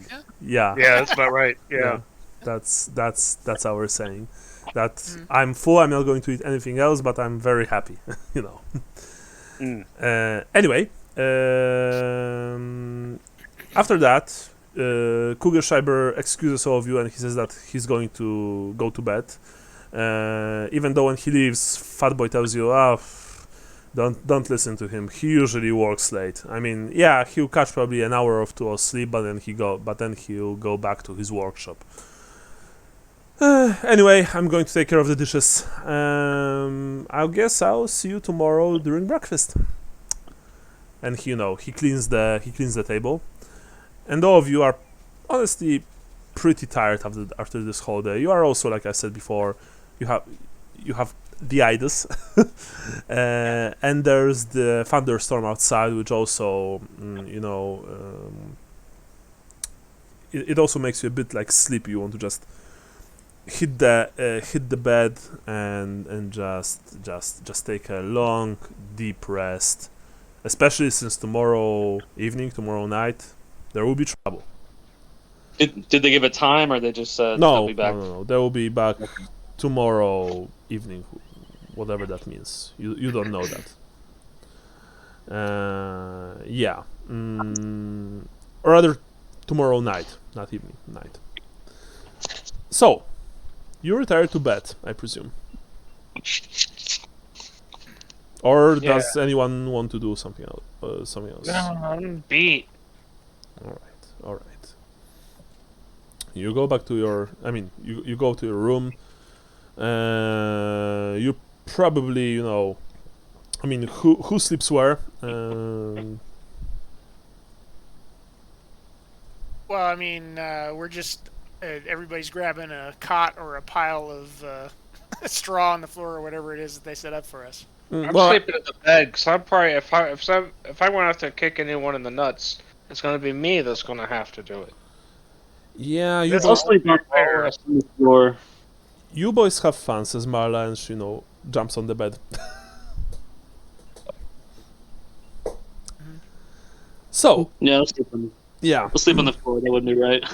Yeah, but like I said, even those of you who are sleeping on the floor, the mattresses that they've given you, they are filled with feathers, actually, not straw, so they are of higher quality, and the cots are clean, and the pillows are clean. So yeah, this is a pretty high standard. For example, in the tavern that you are staying, the Shepherd's Wand, it's run by an elf, so obviously it's of a bit higher quality. But most taverns and inns in the old world, they are cleaning their sheets and pillows like once a week, once every 2 weeks. So yeah, after the tasty meal, you all just fall asleep very quickly. And your small room is just filled with the sounds of snoring and occasional yelp when someone kicks someone else with with his foot, or puts an elbow into someone's side. But yeah. However, something happened during the night. The one night we don't keep watch. You are all disturbed by a commotion on the ground floor in the middle of the night. You of course have no idea what time it is. Maybe it's after midnight, maybe it's even later. You don't know. But there is a commotion below you on the ground floor. Between the rumbles of thunder and the patterings of rain can be heard crashes and shouts. What are you doing? Waking up and grabbing my club. Yeah, getting my sling out. Okay, all of you get up, and all of you immediately start to bump into each other. Where's my club? I have dark vision. Yeah, I mean it helps definitely, but but we don't. the room is small. Yeah, they don't. The room is small, and all of you get up. You reach for your weapons, and it's like, oh, ouch, oh, ow, ow. Watch for the eye. Ow! Where's my club? Where's my sling? Ow! Shit! Fuck! Stuff like that. But eventually you open the door, and all of you are coming outside, or some of you are staying. I'm going. I'm going outside. Out of the room anyway, yes. You are all incredibly sleepy. You have, your eyes are, well, I mean, it's dark, and I mean, your eyes are just, they're still not adjusted because you woken up almost immediately. As you reach the bottom of the stairs, practically, walking by memory rather by sight, and constantly just tripping over the carpet, over each other, a shadowy figure rushes by you and runs up the stairs. Kugelschreiber appears at the door of his study and shouts, "Stop that man!" What are you doing? Stopping that man. Stopping that man. All right. Giving chase. So you are running after him, yes? Yeah. Yes. All right. When you turn around, you see that the man, you only see, honestly, a silhouette in a dark cloak. And I would like for you to see the map. He darts through the door here, opposite your room, goes inside. In that case, I would like for all of you to roll initiative, because we are entering the initiative stage. Woohoo! I'm assuming Ooh. because I don't have any armor on. So. Yeah, you don't have any armor, so you don't have any penalties. Remember, this is D10 plus your agility. Mhm. So I see that Gustav will be last, and I'm going to roll for Marla. Okay, she'll be the last. She rolled 1. By the way, yeah, she has. As you can probably guess, she's not very, very agile. And I'm also going to roll for another someone. But this will be the... this will be my role, GM role. By that I mean, of course. Let's see. Okay. So, what is happening is that first we have Lambert. Then we have Cree. Then we have... No, sorry. First we have Lambert. Then we have Johannes. Then we have Cree. Then we have him. Then we have... how much agility do you have, Gustav? 37. Oh, wait. So first we have Lambert. Then we have Johannes. Then we have Gustav. Then we have Cree. Then we have him. Then we have Marla. Lambert, what are you doing? For simplicity's sake, you can look on the map. You are here. All of you are here. Actually, sorry. Practically all of you are here. You're almost downstairs, and he is somewhere here. Okay. I'm running back up the stairs. Mm-hmm. Towards where I assume the inventor is at his door, right? The inventor is here. Yeah. You see, and pointing down the hallway, right? he points. He points upstairs because the men run upstairs. And okay, I got you. And you see, because when you are standing here, here's the balcony, and you see through the balcony that the man in black, or woman, you're not really sure, is rushing through the door here. You know that through this door is the entrance to the roof, the trap door. Roof. Yeah. Yeah. Okay, I'm gonna shout and head up to the hallway to go to that unused room. But I'm gonna shout, somebody outside. Okay, and you rush up. Yes. You rush up with all the speed of a run of 24. Okay. Well, I mean, you should have a speed as a stat, as a different stat. Movement, actually. My base is 4. Your base is 4, okay. So, standard movement. Alright, you rush. Who's next? After that, we have Johannes. Johannes, what are you doing? I also rush upstairs. You also rush upstairs. Alright, to the... behind the men. I thought we were upstairs. No. You were downstairs, as I said. When you came down, you were completely sleepy. You didn't knew even what was happening. You are a bit groggy still. Okay. So the man rushed past you and just run to the room, and only when the inventor called, follow that man, chase that man, then you could practically, you could start acting normally, semi-normally. It's still dark and it's still, you're not sure where you are, but Okay. You rush upstairs. All right. After that, we have Gustav. Gustav, what are you doing?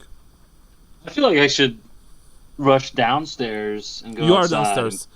I want to run out. You want to run outside? Yes, out the door. Yeah. Mhm. Okay. If this map is like north, south, east, and west, I would want to go to the east side of the house because I know he went down the hallway. Okay. So if he goes out a window or something, I could. Okay. So you run outside. You open the door and you run outside towards east. Yes. Yeah. Okay. You run outside and immediately the wall of rain just hits you. It's still the thunderstorm is still raging over Altdorf, and it's middle of the night.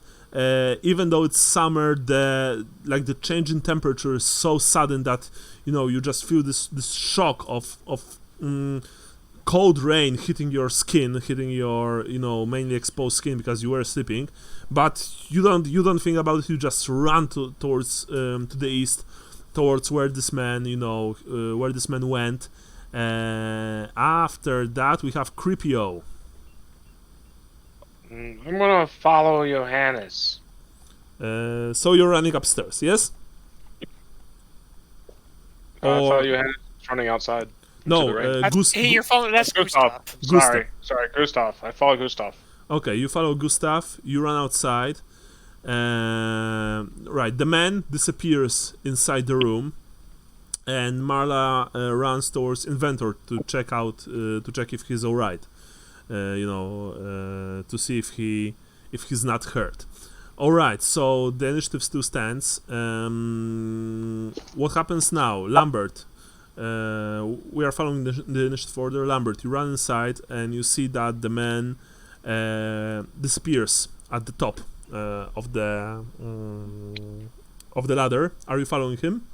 Yeah, I'm climbing up. Okay.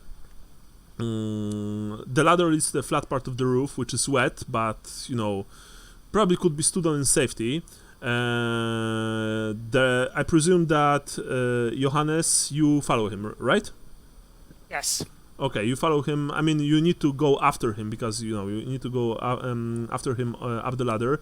Meanwhile, Gustav and you, Creepio, you are running to the east side. Through the rain, through the thunderstorm, the flashes of lightning light the night sky, and right, the moment Lambert that actually, I would like for you to roll me a perception test without any modifiers because you have night vision. Okay, Cool. you want to reroll that or you want to let it stick? Use a luck. Might help. Yeah, we'll go for it. Okay, nice. Oh! Hey! Nice. What happened is that you quickly made your way up, and in a flash of lightning, you see that the man in the dark cloak, he's lunging at you with a weapon. But because you've passed the roll, you'll be able to act. Let's see. But he missed completely. Actually, He's in the unused room right now. What? Is he in the unused room or is he outside of the room? He's up. He's on the flat. He's here. He's on the flat part of the fall. roof. Yeah. He lunges at you with a sword, but you quickly ducked. The sword swished over your head, but when you quickly took another peek, you see that the man is running up the stairs here. Are you following him? You know that I'm not following him. I have my sling out. I want to take a shot. Yeah, but you are for now standing on the ladder. Are you going up the ladder and then? Yeah, I was going up the ladder. Okay. Yeah. So you are going up, and then you have your sling. You have your sling out. You are preparing to fire. Johannes, you go after. You go up after him, I presume. Yes. Yeah, I was gonna say if he was slowing down, I'd be pushing his halfling butt up. Like, get out of my way. Okay. Yeah. Well, essentially, you wanted to do that, but you also saw or rather heard the swoosh of the sword over Lambert's head.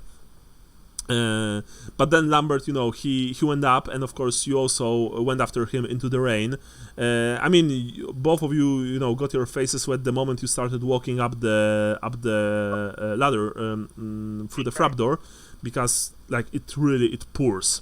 You see in the flash of lightning that the man is running up the stairs to the angled part of the roof. Meanwhile, Cripio and Gustav, you are standing outside the street. You are, watching the roof. You think you see a movement there, but you're not really sure. It is very dark, and only in the flashes of the lightning you see. You think this shadowy figure in long cloak making its way up. Okay, so now you can roll me ballistic skill test, Lambert, if you want. Okay. That's when you want to use your other luck if you fail this. Well, You're probably very lucky for halfling, aren't you? Yeah. okay, I'll take the other luck to do that. You want to reroll? All right. How much luck do you have? This will be my last luck. Okay, sure thing. No. Do you have like quick? Do you have this ability which allows you to reload quickly? Rapid reload. Yeah. I do not have rapid reload yet. Okay. So you've tried to hit the man with with a stone, but he quickly. I mean, you simply missed. It's not that he even dodged. He's on the tiled roof. And now I need to roll one thing. I hope he slips and falls to his death. Yeah. Does he slip on it? I pray to Sigmar. Actually, no, but it's okay. What happens was something like that. It happened simultaneously. Lambert, you fired you fired the rock. You've missed. Johannes, you with your club, you're right after him. You are preparing, I guess, to chase the man to the roof. Gustav and Kree, you are watching from the street. You see that suddenly, a lightning hit the rod. In an impressive display of, pyrotechnics, the entire thing just blazed with furious light. And, of course, none of you know how physics work. But the thing is that the roof is wet. And water works very well with electricity. The man in question was very close to the lightning rod. In front of, all of you see it. He immediately is enveloped by those arcing lights of power, and he's like, hit him. he's just dancing on the roof. Kree and Gustav, you swear that you even see his skeleton through his, through his clothes. Like, and suddenly it's like, bonk!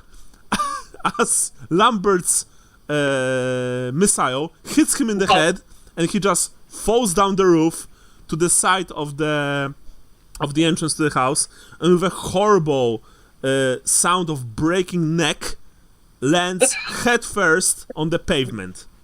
And you hear this even over the thunderstorm, even over the rain. It's like, oh God! Oh God!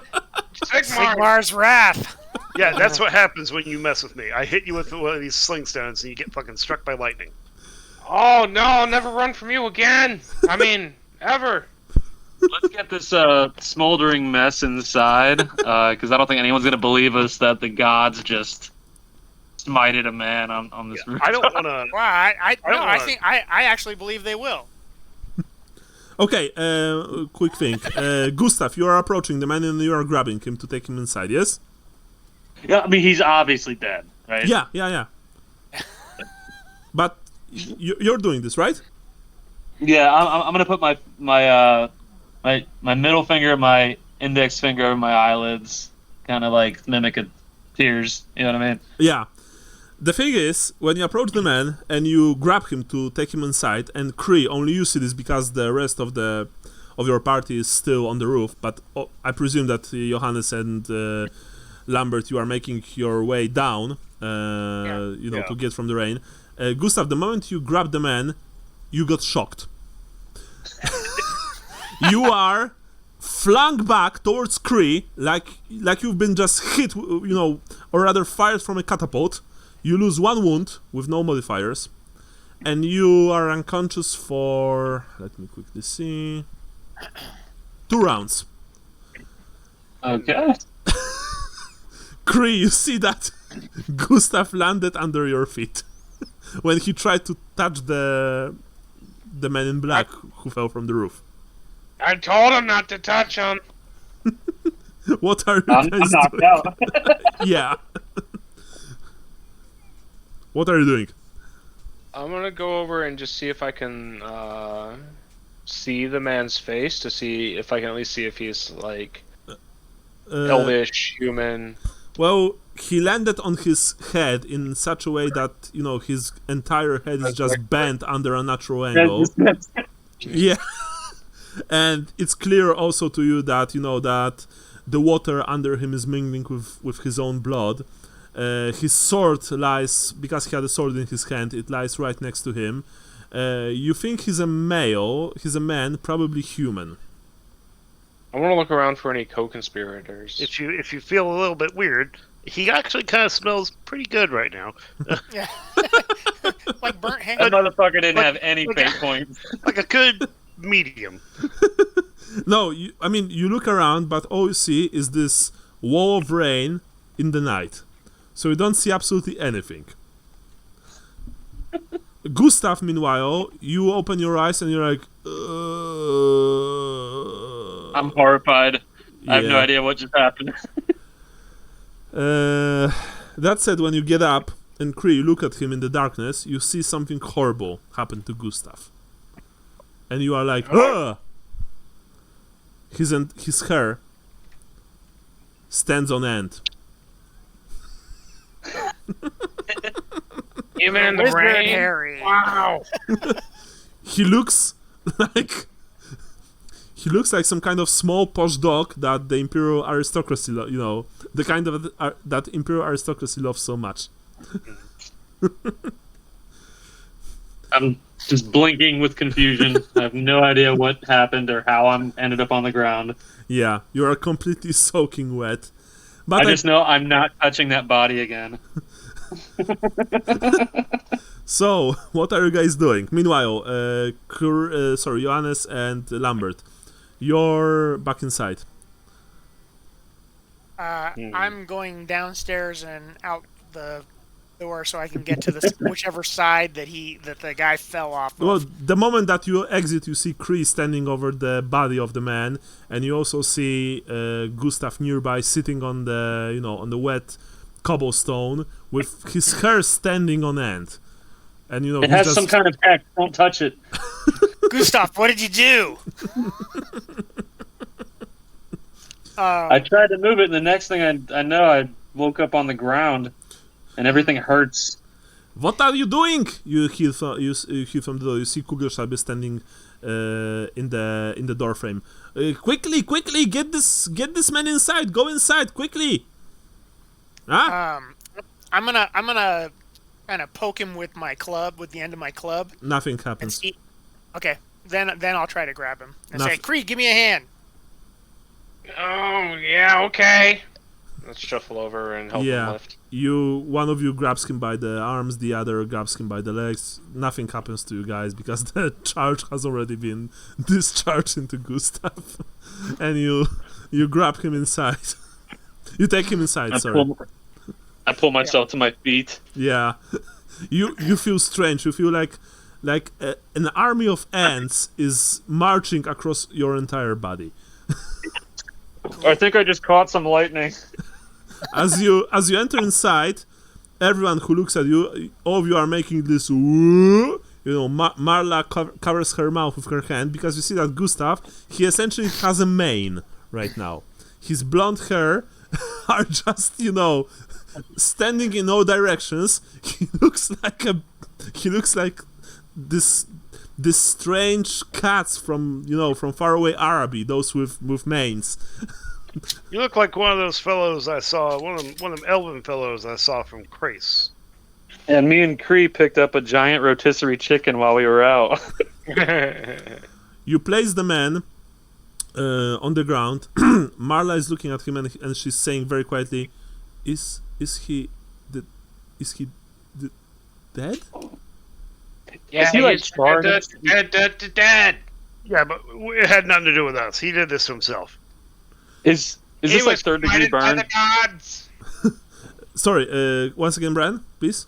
Is this like third degree burns? Like, is he like fried? Yeah, you can smell that this man has been fried, and you also see, Boy jerky. you also see that next to Kugelschreiber, of course, is Fat Boy with his hammer, and he's like, "Holy moly!" You know, Kugelschreiber looks at the body and says, "Well, what are you waiting for? Let's see who this villain is, hmm?" Yeah, let's see who it is. If it wasn't for you kids, I would have gotten away with it. Is it? It was old White man meat Rogers or red all meat? along. Some burn guy. Who wants the breast? Who wants a wing? Oh, Jesus Christ. It's Fat Boy Snownose.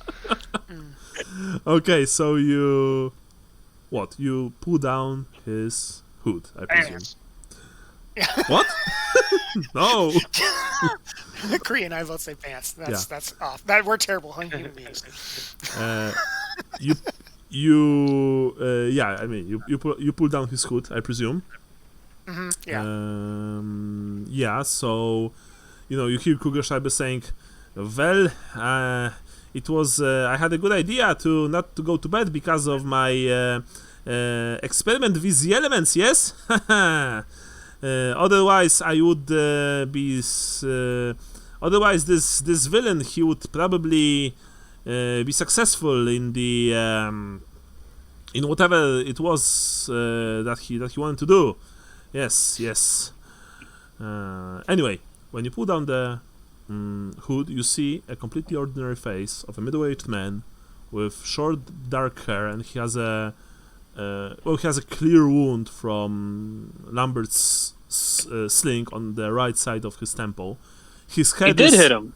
Yeah, his head is tilted almost 180 degrees to the left, and when you pull down the I'm not a killer. when you pull down not killing. his hood, of course, Marla is like, "Oof," and she turned around not to look at him. All I did was give the gods the target. Yeah. That's all I did. I marked it. Shot lightning out of his sling. Lightning Lambert. Add it again. Yeah. Other than that, I mean, the only thing that he has, honestly, is his sword. And severe bodily trauma. Yeah. And let me quickly see one thing. Subtract my ammo. Wait a second. Yeah. Also, please, of course, check your ammunition, stuff like that. Actually, he would be first. I've used the wrong stats for whatever. He has a light leather jerkin, and he also has a dagger at his side. Do you search him? Yes. Oh yeah. Okay. So when you are searching the man, and of course this means looking under his clothes, you don't find anything interesting. He doesn't even have any money on him. That said, you find one thing. On his chest, just above his heart, there is a tiny tattoo. The tattoo in question is showcasing a coat of arms with a winged skeleton holding a sword and a shield, and has a shield in his hand. I have common knowledge. I have academic knowledge, genealogy, and heraldry. None of you actually need to roll for that because of the city that you are staying in for some time. This is the outdoor coat of arms. Whoops. Well,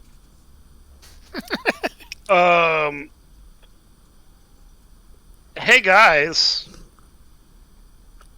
I don't know if we need. I don't know if we need the rest of the payment.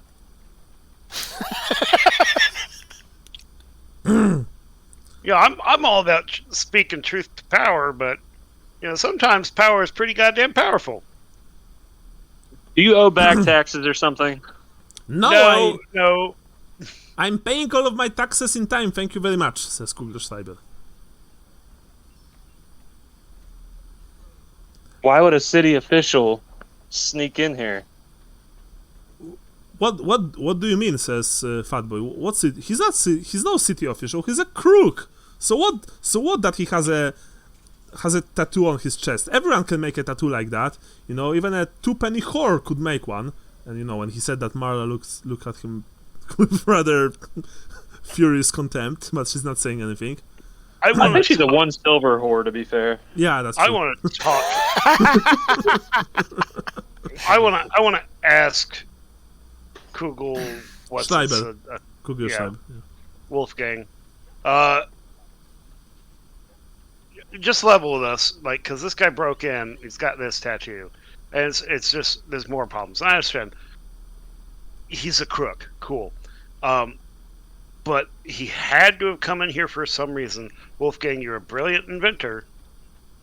He had to have had a reason, and I want to roll charm to see if I can get something out of it. Sure, roll. I mean, if this guy was a legitimate agent of the city, he wouldn't be coming around at night in a cloaked cowl. True. Yeah, it's 39 under a 50.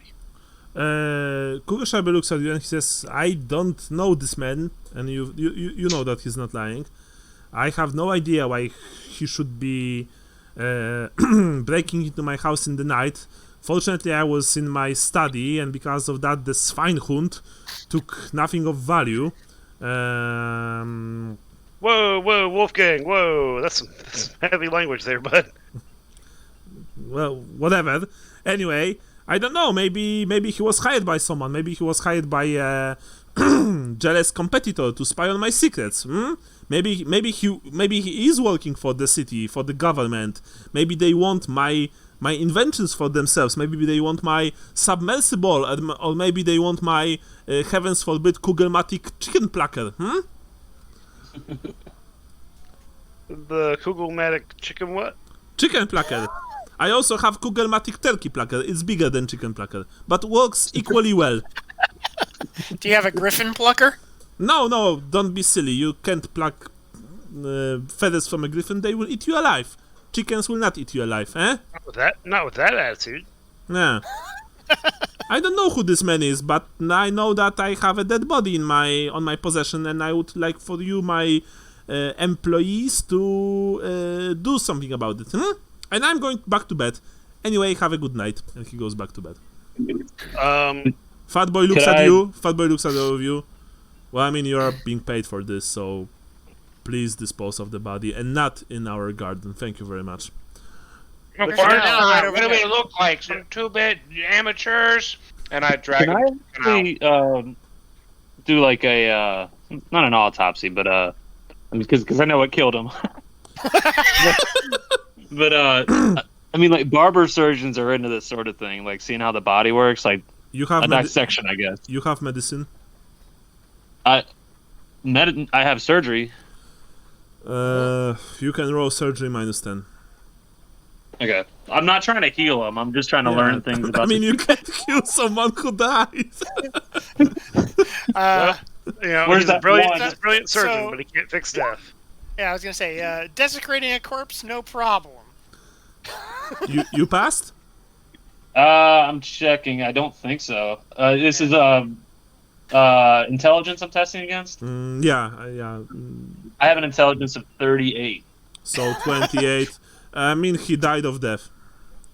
Oh no, he deadened to death. Sorry about the mess. I was gonna say he starts trying to like open him up, and he just like hacks through everything, and all the guts spill out on the floor. Like a piñata. Oh, God! It's a killer. Wait, but Gustav, because I thought that you are just using the skill to ascertain, are you saying that you are opening him? I mean, like, I'm interested in doing like medical sketches and stuff, and seeing the different ligaments and. Okay. Yeah, He's this peeling his skin off, this right essentially, now. is what you're saying. he I just want to vivisect him. yeah.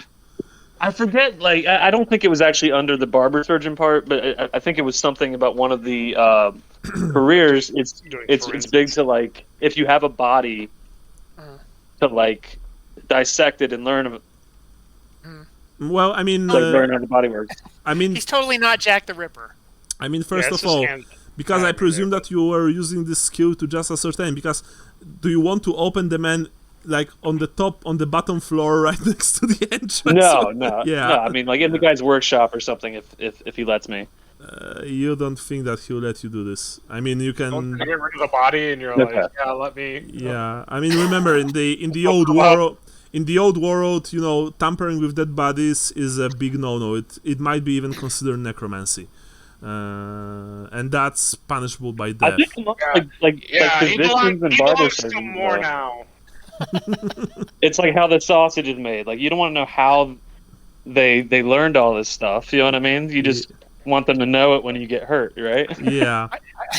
Honestly, officer, I thought he was alive when I was skinning him. Anyway, let's just say that you've tried to ascertain this, you know, how he died. You're not sure. Maybe it was the fall, maybe it was Lambert's missile. You don't really know. That said, Fatboy also went back to his quarters, and you know, you are left with the body to dispose. Marla just looks shaken at all of this and says, "Wow, just wow." Dump him in the canal.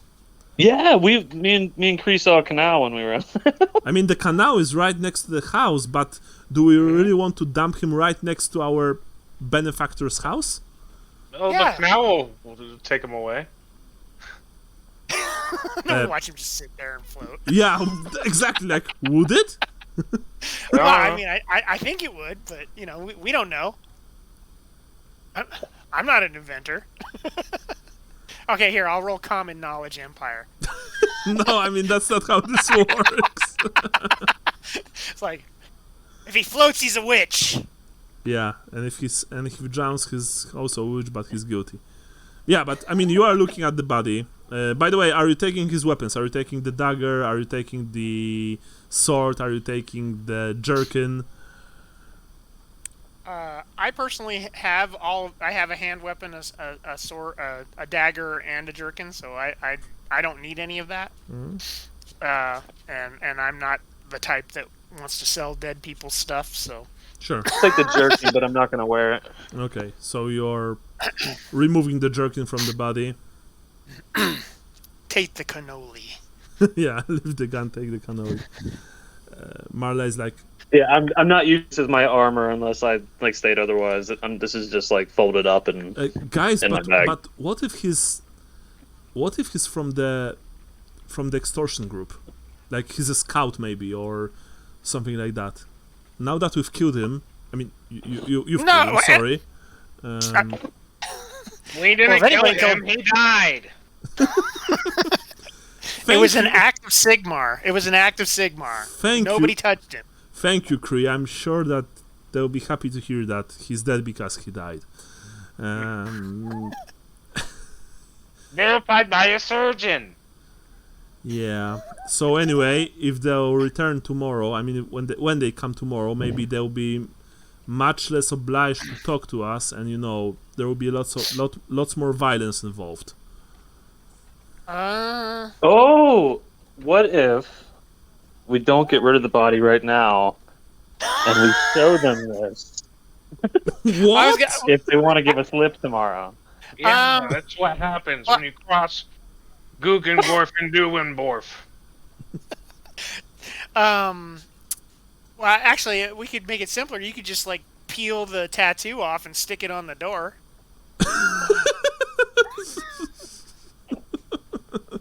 I mean, Marla looks at you horrified, Johannes, because she's not. you know, she doesn't know if you're joking or not. I presume that you are joking, but, you know... Well, no, I'm being serious because, I mean, he wants to display a whole corpse. I'm just talking about part of it. Okay. But from I understood, Gustav wanted to show the corpse to the guys when they arrived here. He didn't want to put it on a display outside. If he would, the town watch would probably storm this place in a second. Or you got me there. You just show them that. You know what I mean? We still have a body to get rid of. Even if they're impressed and they go away tomorrow, we still have this body. Well, but Kugelstein, whatever his name is, he wanted us to get rid of the body. Yeah, and you could just keep a tattoo hide in your coin purse and be like, hey, look at that. Mm-hmm. I'm not keeping it mine. And I'm not keeping I it don't in mine think as well. Jolly would have any qualms at this point if I were to... Looks like the unused room just became the used room. Okay. So let me be clear, says Marla. You want to keep the body in the unused room, and you want to remove the tattoo from his chest, and show it to the violent bunch of men who arrive tomorrow. I presume that there will be more than 2, and then what? They will be scared because of that, and then they will leave? Yeah, they'll be intimidated. Well, I was hoping so. We can invite them onto the roof. But is there anything else on this guy that is something that looks like an identifiable object? No, okay, nothing at all. That's the thing. Except for the tattoo, this man looks just like a footpad. He looks like, maybe an assassin, a thief, something like that. Okay, here's what I'm gonna do. I am going to Is it still raining? Yeah, it's raining like crazy. Okay, I'm gonna try to have them bring him over to some place where I can stay dry, and I'm going to sketch his tattoo. Well, you put him in the unused room, just like Chris said. Oh, by the way, Michael, when you were outside, they wanted to remove the tattoo from his chest and nailed it to the door. That was just me. That's not fair. I mean, that's some dark elf shit right there. King Malekith would be proud. But... Bergain! Yeah. But yeah, so I'll try to just do it from memory. It doesn't have to be fucking artwork. It just has to be, this tattoo looks like this, and then let's throw him in the canal and get rid of his ass. We don't need we don't need his body. Let's put some rocks in his shoes. Okay, sounds great. Okay. Yeah. Gustav, you were saying something? Yeah, I was just talking to the wife as I was walking by. Sorry. Oh, sure. No worries. Anyway, okay, so what? You take him to the unused room, you quickly sketch the tattoo on a piece of parchment, yes? You take a piece of parchment from, let's say, the study. The man came into study apparently through the window, quietly, but, Kugelschreiber closed the window. That said, you still see wet footprints on the carpet. You sketch the tattoo as best as you can. Do you have art? No. What else do you have? I just have read write. Roll me intelligence test minus 10%. Okay. Boop, boop, boop. Nice! You did it very well, honestly. And then, how do you guys dispose of the body? I like Cree's idea. We fill his pockets or whatever, full of rocks, and then we roll him into the canal. And full of blasting powder, and then we light a fuse. You can also, of course... in an unused room! You can also just, strap his sword and dagger to him, and, it will also help with going under, right? I know, sounds good. I'll do that. Yeah. Who's taking the body to the canal? I thought it was Kree and I. Okay. Mm-hmm. Good. Yeah. I didn't want to do this. You come out. He just wanted to dismember the corpse. He didn't want to actually dispose. Well, of yeah, it. like that was going to be my contribution. I'll give you the. You come outside. You go outside with the body, and you make sure that no one sees you, and you drop the body into the canal. There's a loud sploosh, and the unnamed assailant, dressed all in black, with his neck broken and skull almost caved by Lambert's stone, he just disappears under the surface of the brackish water. And then then you return. Gustav, to some dismay, you still know that your hair is still standing. Yeah. I need to ask the inventor about this. I mean, he's asleep now, and you all realize that it's probably way past midnight. You guess that it's way past midnight. You are also all dead tired, and some of you, like practically all of you except Marla, are just soaking wet because of the thunderstorm. So but yeah, the tiredness catches with you, and I presume that you just go back to your room and try to grab some sleep. Yeah, I gotta soaking wet, slop back in the bed and snuggle up with Marla. Get her all nice and wet. She says, "Oh no." Inappropriate, dude. Yeah. Let's slip her a silver or a shilling. She's like, Cree, I like you. Let's not change that. Damn, I just wanted you to dry me off. Here, take my sheets. You can use them to dry yourself off. But you're not. I'm not into that. But you're not sleeping in bed with me. Alright, look out, Gustav. Come here. Let's snuggle. Anyway. What? I'm not territorial. Yeah. And anyway, you all try to go back to sleep, and after some time you manage to do that, but still, this night assault, the body, stuff like that, it means that all of you just, trash and turn before you eventually fall asleep. You have strange dreams, and when you wake up in the morning, you are all pretty tired still. Maybe not exhausted, but it definitely wasn't a pleasant night. Oh, that's such a weird dream. Yeah. Is my hair still standing up? When you wake up and you look at Gustav, you see that his hair returned to normal. Actually, you are all being woken up by the smell of frying bacon and eggs. Whoa. And when you go to the eating room, when you go to the downstairs to the dining room, you see that Fat Boy prepared a really impressive breakfast. Bacon, eggs, fresh bread, some kind of of strong herbal drinks, sausages, of course. It's a breakfast for kings and queens. Kugelschreiber is already eating. When you go inside, he bids you to sit. Oh, come in. The meal is freshly prepared. Fat Boy really outdid himself. Oh, by the way, Fat Boy. Gustav, you can add single wound to your character back. Your heal back in.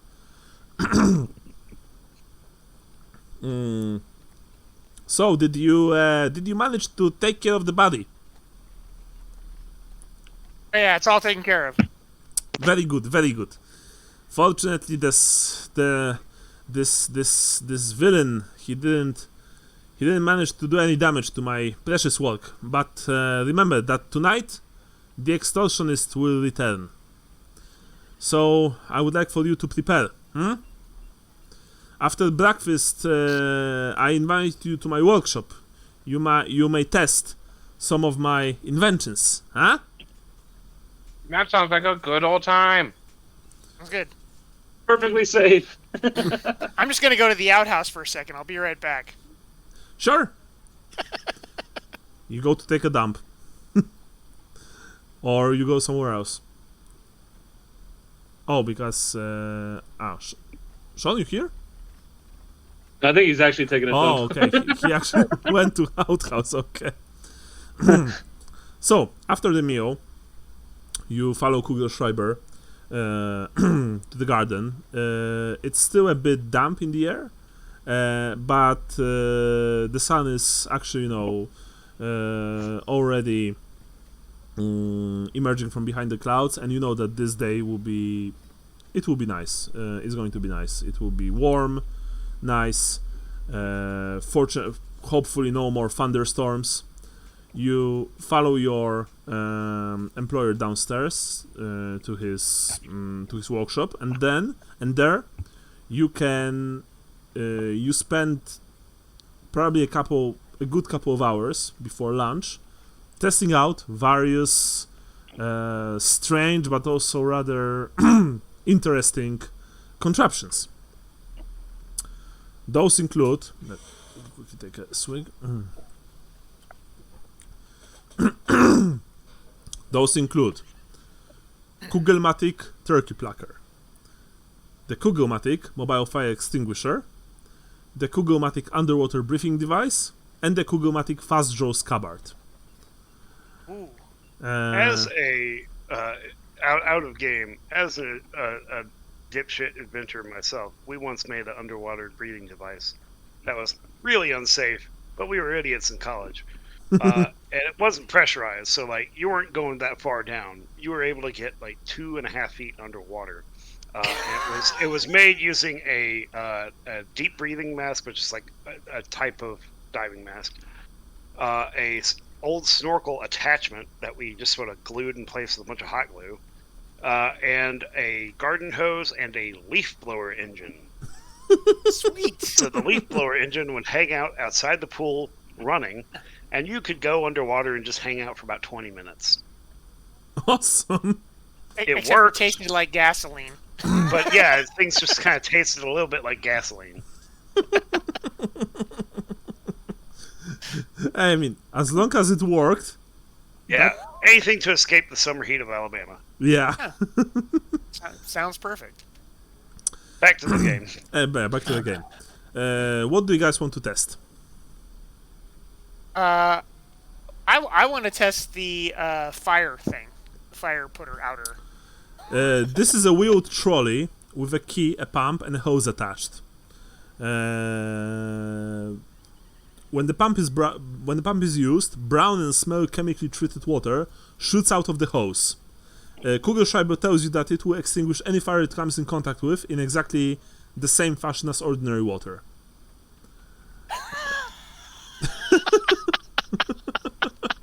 Huh. Amazing. Yeah, I know. I am astounded by this invention. He also says that the gloop will stick to anyone it hits, and it's actually rather hard to wash off properly. Oh, that actually gives me an idea. Can we position this in a place? How big is this thing? Well, you could take it outside up the stairs. It wouldn't be easy, and it would probably require 4 of you to do this. Okay. But yeah, you could take it outside. Okay, so you want to try this, Brian, Gustav? What do you want to try? Fast draw scabbard sounds interesting. Okay, you see that this looks like an ordinary scabbard, although the bottom of it is slightly enlarged. Kugelschreiber tells you that there's a spring device in the bottom of it, and when the device works, the sword shoots out into the user's hand. He even presents you with a, poor quality sword used for testing in his various experiments, and says, "Yes, try it out yourself, eh?" I'm kind of leaning back when I do it in case it cuts my face off. Roll D10.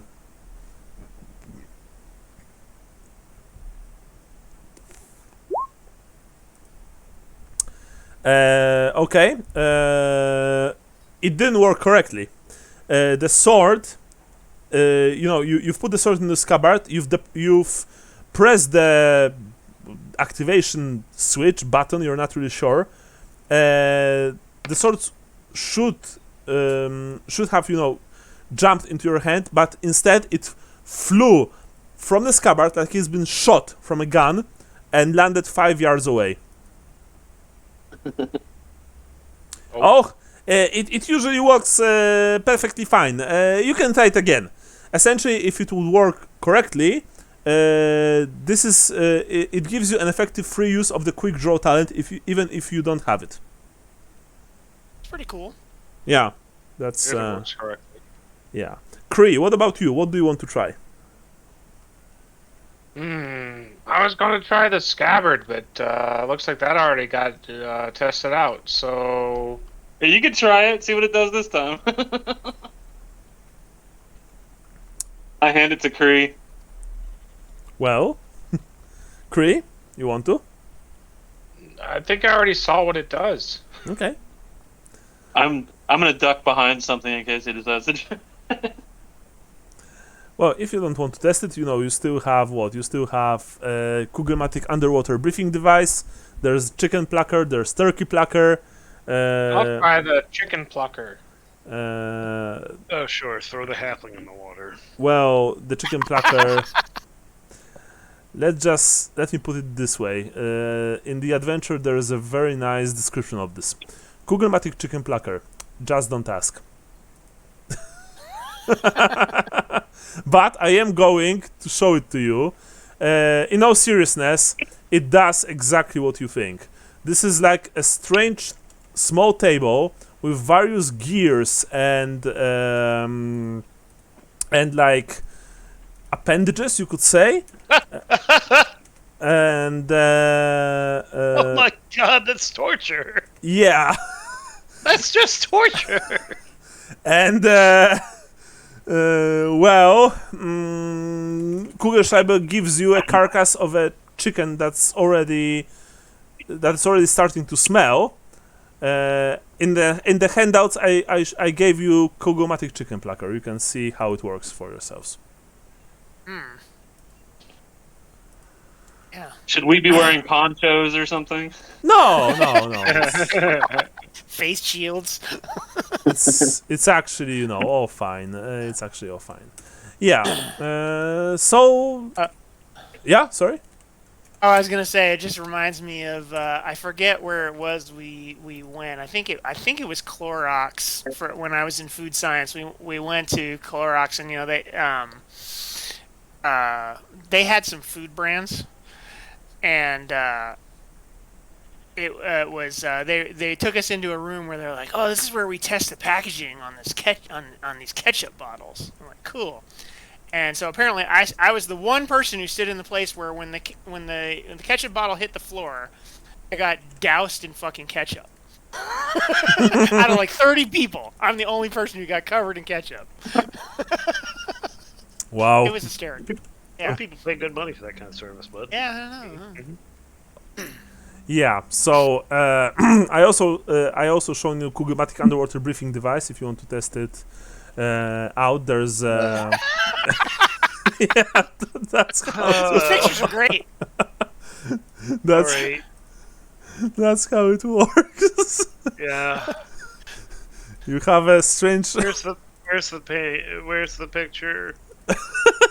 I don't trust this. Nope. Hey, I think it's right up your alley. I think it's gonna be right up your ass if you try to put it on me. Hey, you do it in a bucket of water. Come on.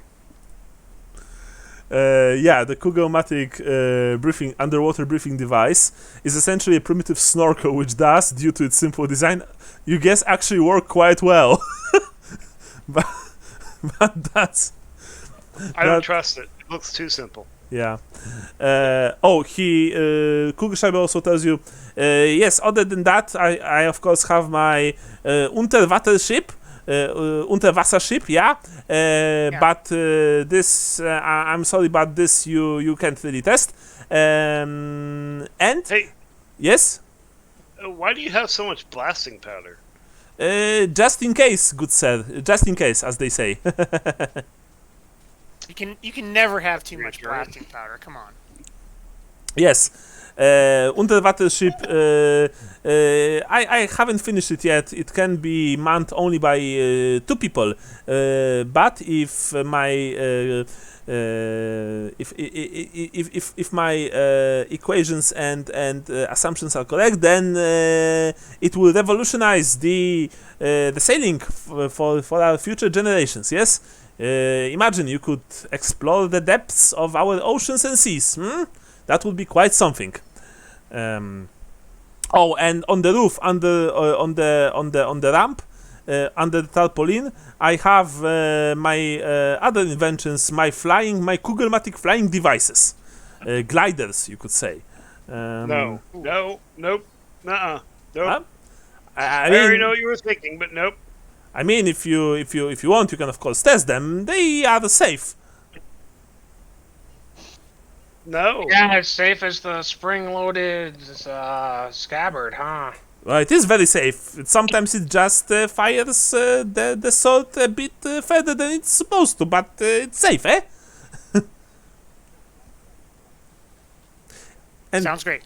yeah. Anyway, that's how you spend your like an hour or two, maybe 3, just playing with the various devices. But sooner or later, of course, you probably get bored, and anyway, Kugelschreiber also tells you that he needs to go back to work. What are you going to do? You know that tomorrow, this evening, there will be almost certainly some kind of trouble. We need to plan for that. Yeah. You have a few hours still, but how do you want to do this? Well, I was gonna say, if they come to the door, we should try to get this fire contraption out and squirt them with this sticky goop. That's what I think. I was thinking I can post up. I can do one of 2 things. I can either be a talker for this, or if you want, I can post up on top of the platform, up on top of the house. Give me a good eye on everybody. Yeah, maybe you can sling down lightning again. Yeah, I think that'd probably be best for this job. All right. I don't think talking's gonna be that important here. But we do need somebody that has a ranged weapon, and that's you. Yeah. So. Yeah. In that case, on his way up to the roof, Lambert grabs just some random book out of the little library, and then makes a run through the kitchen and grabs some stuff and goes up. Okay, you grab something to eat and you go to the roof. Yes. Yep, that's where I'm going to camp out for a while. Okay. Is that the Kama Sutra he's reading? Yeah. What about the rest of you? Somehow I feel like not all of us should be in the house when this happens. Like, it'd be better to surround them. Well, you could go to Carson's and ask him about this. Well, we already know what the symbol is, so we don't need to ask anybody about that. Forget it. Never mind. I'll hide underwater until they show up. Yeah, say hi to the one guy down there. Yeah. Yeah, I'll sit on him. He got stuck head first in a grate. Jesus. His legs are just poking out under an angle from the water. You just take a big wash tub outside, fill it up, and then just put Creepio in there. Just laying in there, like nobody's gonna pay attention to that thing. It's like, oh, shit's going down. Ah! He pops out of the fucking tub. Oh my god. Okay, so but in all seriousness, are you guys just waiting for the evening, or are you going somewhere to to Who said I prepare? wasn't being serious? I am just trying to figure out how I can deploy this contraption. Does he have any like smaller like backpack mounted version of this thing? No, sadly not. Sadly not. Like, why does he build everything in his fucking basement? I don't know. You can ask him. I have this giant machine that I'm building in my basement. Yeah. Okay. All right. Well, then I'll go back and read some more books up in the study and just wait for these guys to show up. Okay. So you are reading the books that will require you to progress further in the game. Gustav, what about you? I have a question to this guy about how lightning works. Oh, it is the power of the heavens. I harness it through the rod on the roof, and then store it in the device of my invention. So you've stored the lightning? Well, I wanted to do this last night, but the hoodlum entered my house, and so I was unable to do this. Unfortunately, I can't store the lightning for too long, but long enough so that I can use it in my various experiments and projects. Do you have any now, or No. Sadly, no. If I wasn't interrupted yesterday evening, I would have some now, yes, but I don't have, unfortunately, any. I was gonna say maybe with what it did to that guy last night, maybe that'd be useful with these hoodlums coming tonight. Well, it would be, but as I've said before, I wouldn't want to use it on the premises of my property. Yes, No fighting here. When they It's the main rule. When they come tonight, I would like for you to deal with them outside. Very well. Yes. And now, excuse me, I need to return to my work. And you see that he returns to, working on the submersible. Yeah. We are wrapping up soon. Actually, we are wrapping right now. I think this is a good point to end. The evening is approaching fast. You will probably you need to think about some kind of a plan. I mean, Lambert is on the roof. Cree, I don't know if you really want to stay underwater, but you could probably do that with the snorkel thing. Yeah. Johannes, Just me alone with my thoughts. yeah, and the fish. Johannes, you are just reading the books, and Gustav, you are thinking about what to do with the with the approaching danger. By the way, Johannes, did you finally coerce the guys to help you take the extinguisher outside or not? I tried to, but it sounds like they're not interested. They're doing their own thing. I gave up on it. So the extinguisher remains. I'm like 110 pounds. I'm not moving shit. Yeah. So not even that. No, I'm like 50 pounds. My bad. So that's it for today. Everyone gets 100 points. Okay. Right, and Gustav, remember that Marla gets half of your XP just for info. I also create character sheet for her so that you can Bracket. so you can fill it in. And let's see. And now in May we have 28th, perhaps. I'm going to be at the Kublai Khan gaming convention that weekend. Okay. Oh, that will make it hard for me to play. Because 21st is Mother's Day, yes? No, 14th is Mother's Day. Okay. 14th is Mother's Day. So 21st, maybe? Yeah, probably just swing 21st. Yeah, I could do 21st. Okay. So, Cree, what about you? Yeah, works for me. Okay, so let's all play on the 21st and see where this scenario leads us. Straight to death. Almost certainly. But remember... Sorry, what? Gustav? Oh no, I was yawning, sorry. Oh, sorry. Okay, so in that case, I'll bid you farewell. Thanks for the game, and I'll see you on the 21st. Bye-bye. Okay. Have a nice day, y'all. Later. See you. Good I guess. game. Good game. Excellent game.